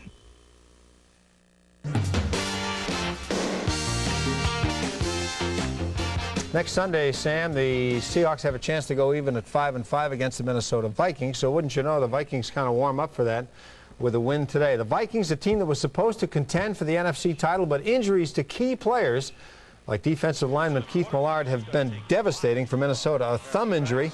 The quarterback Wade Wilson opened the door for Rich Gannon, but so far his play has been anything but spectacular for the Vikings. Against Green Bay alone, Gannon tossed 5 interceptions, including 1. The defensive end Sean Patterson took into the end zone, as you see. Meantime, running back Herschel Walker started the season with a strong performance against Kansas City, but he struggled ever since, often fumbling away opportunities. Lately, the Vikings have been calling his number less and less. Now, still, Minnesota refuses to give up. After 5 straight losses, they gutted out a win last Sunday over the Broncos.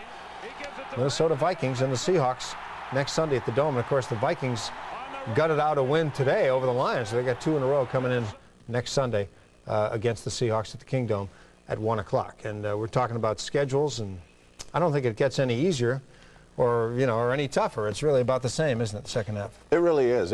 Week in, week out, who knows? You never know. But I do want to say that you just got to play with pain, as Tony Ventrella has done today. Going under the knife, having knee surgery on Friday, was able to recover and deliver a fine show. It's unbelievable. It actually bends both ways now. So it's really, I can do the twist better than ever before. You know, we have some time left. Producer Norm Ohashi, our award-winning producer up in the booth, says we have a couple of seconds to see that touchdown play again. In case you missed it, let's take another look at it, Norm. Hit it, roll it. Look out for Derek Thomas. Paul Scanty's got it.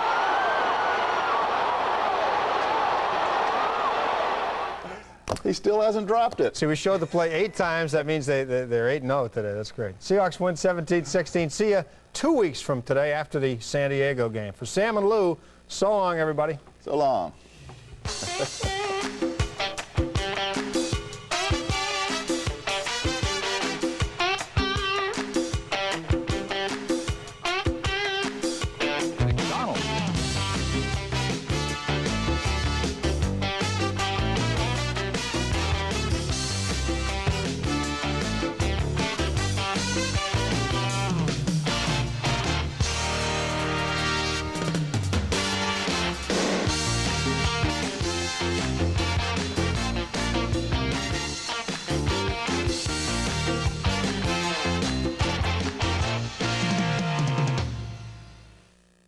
Oh, beautiful, for heroes proved in liberating strife.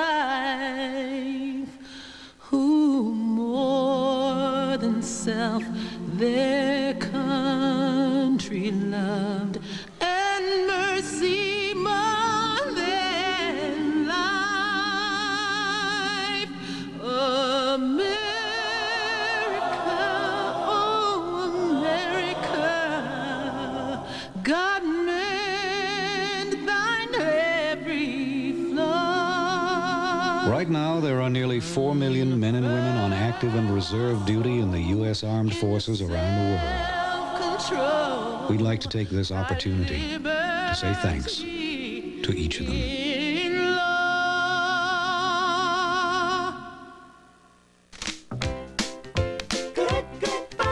I want to talk to you, kids. Taco time.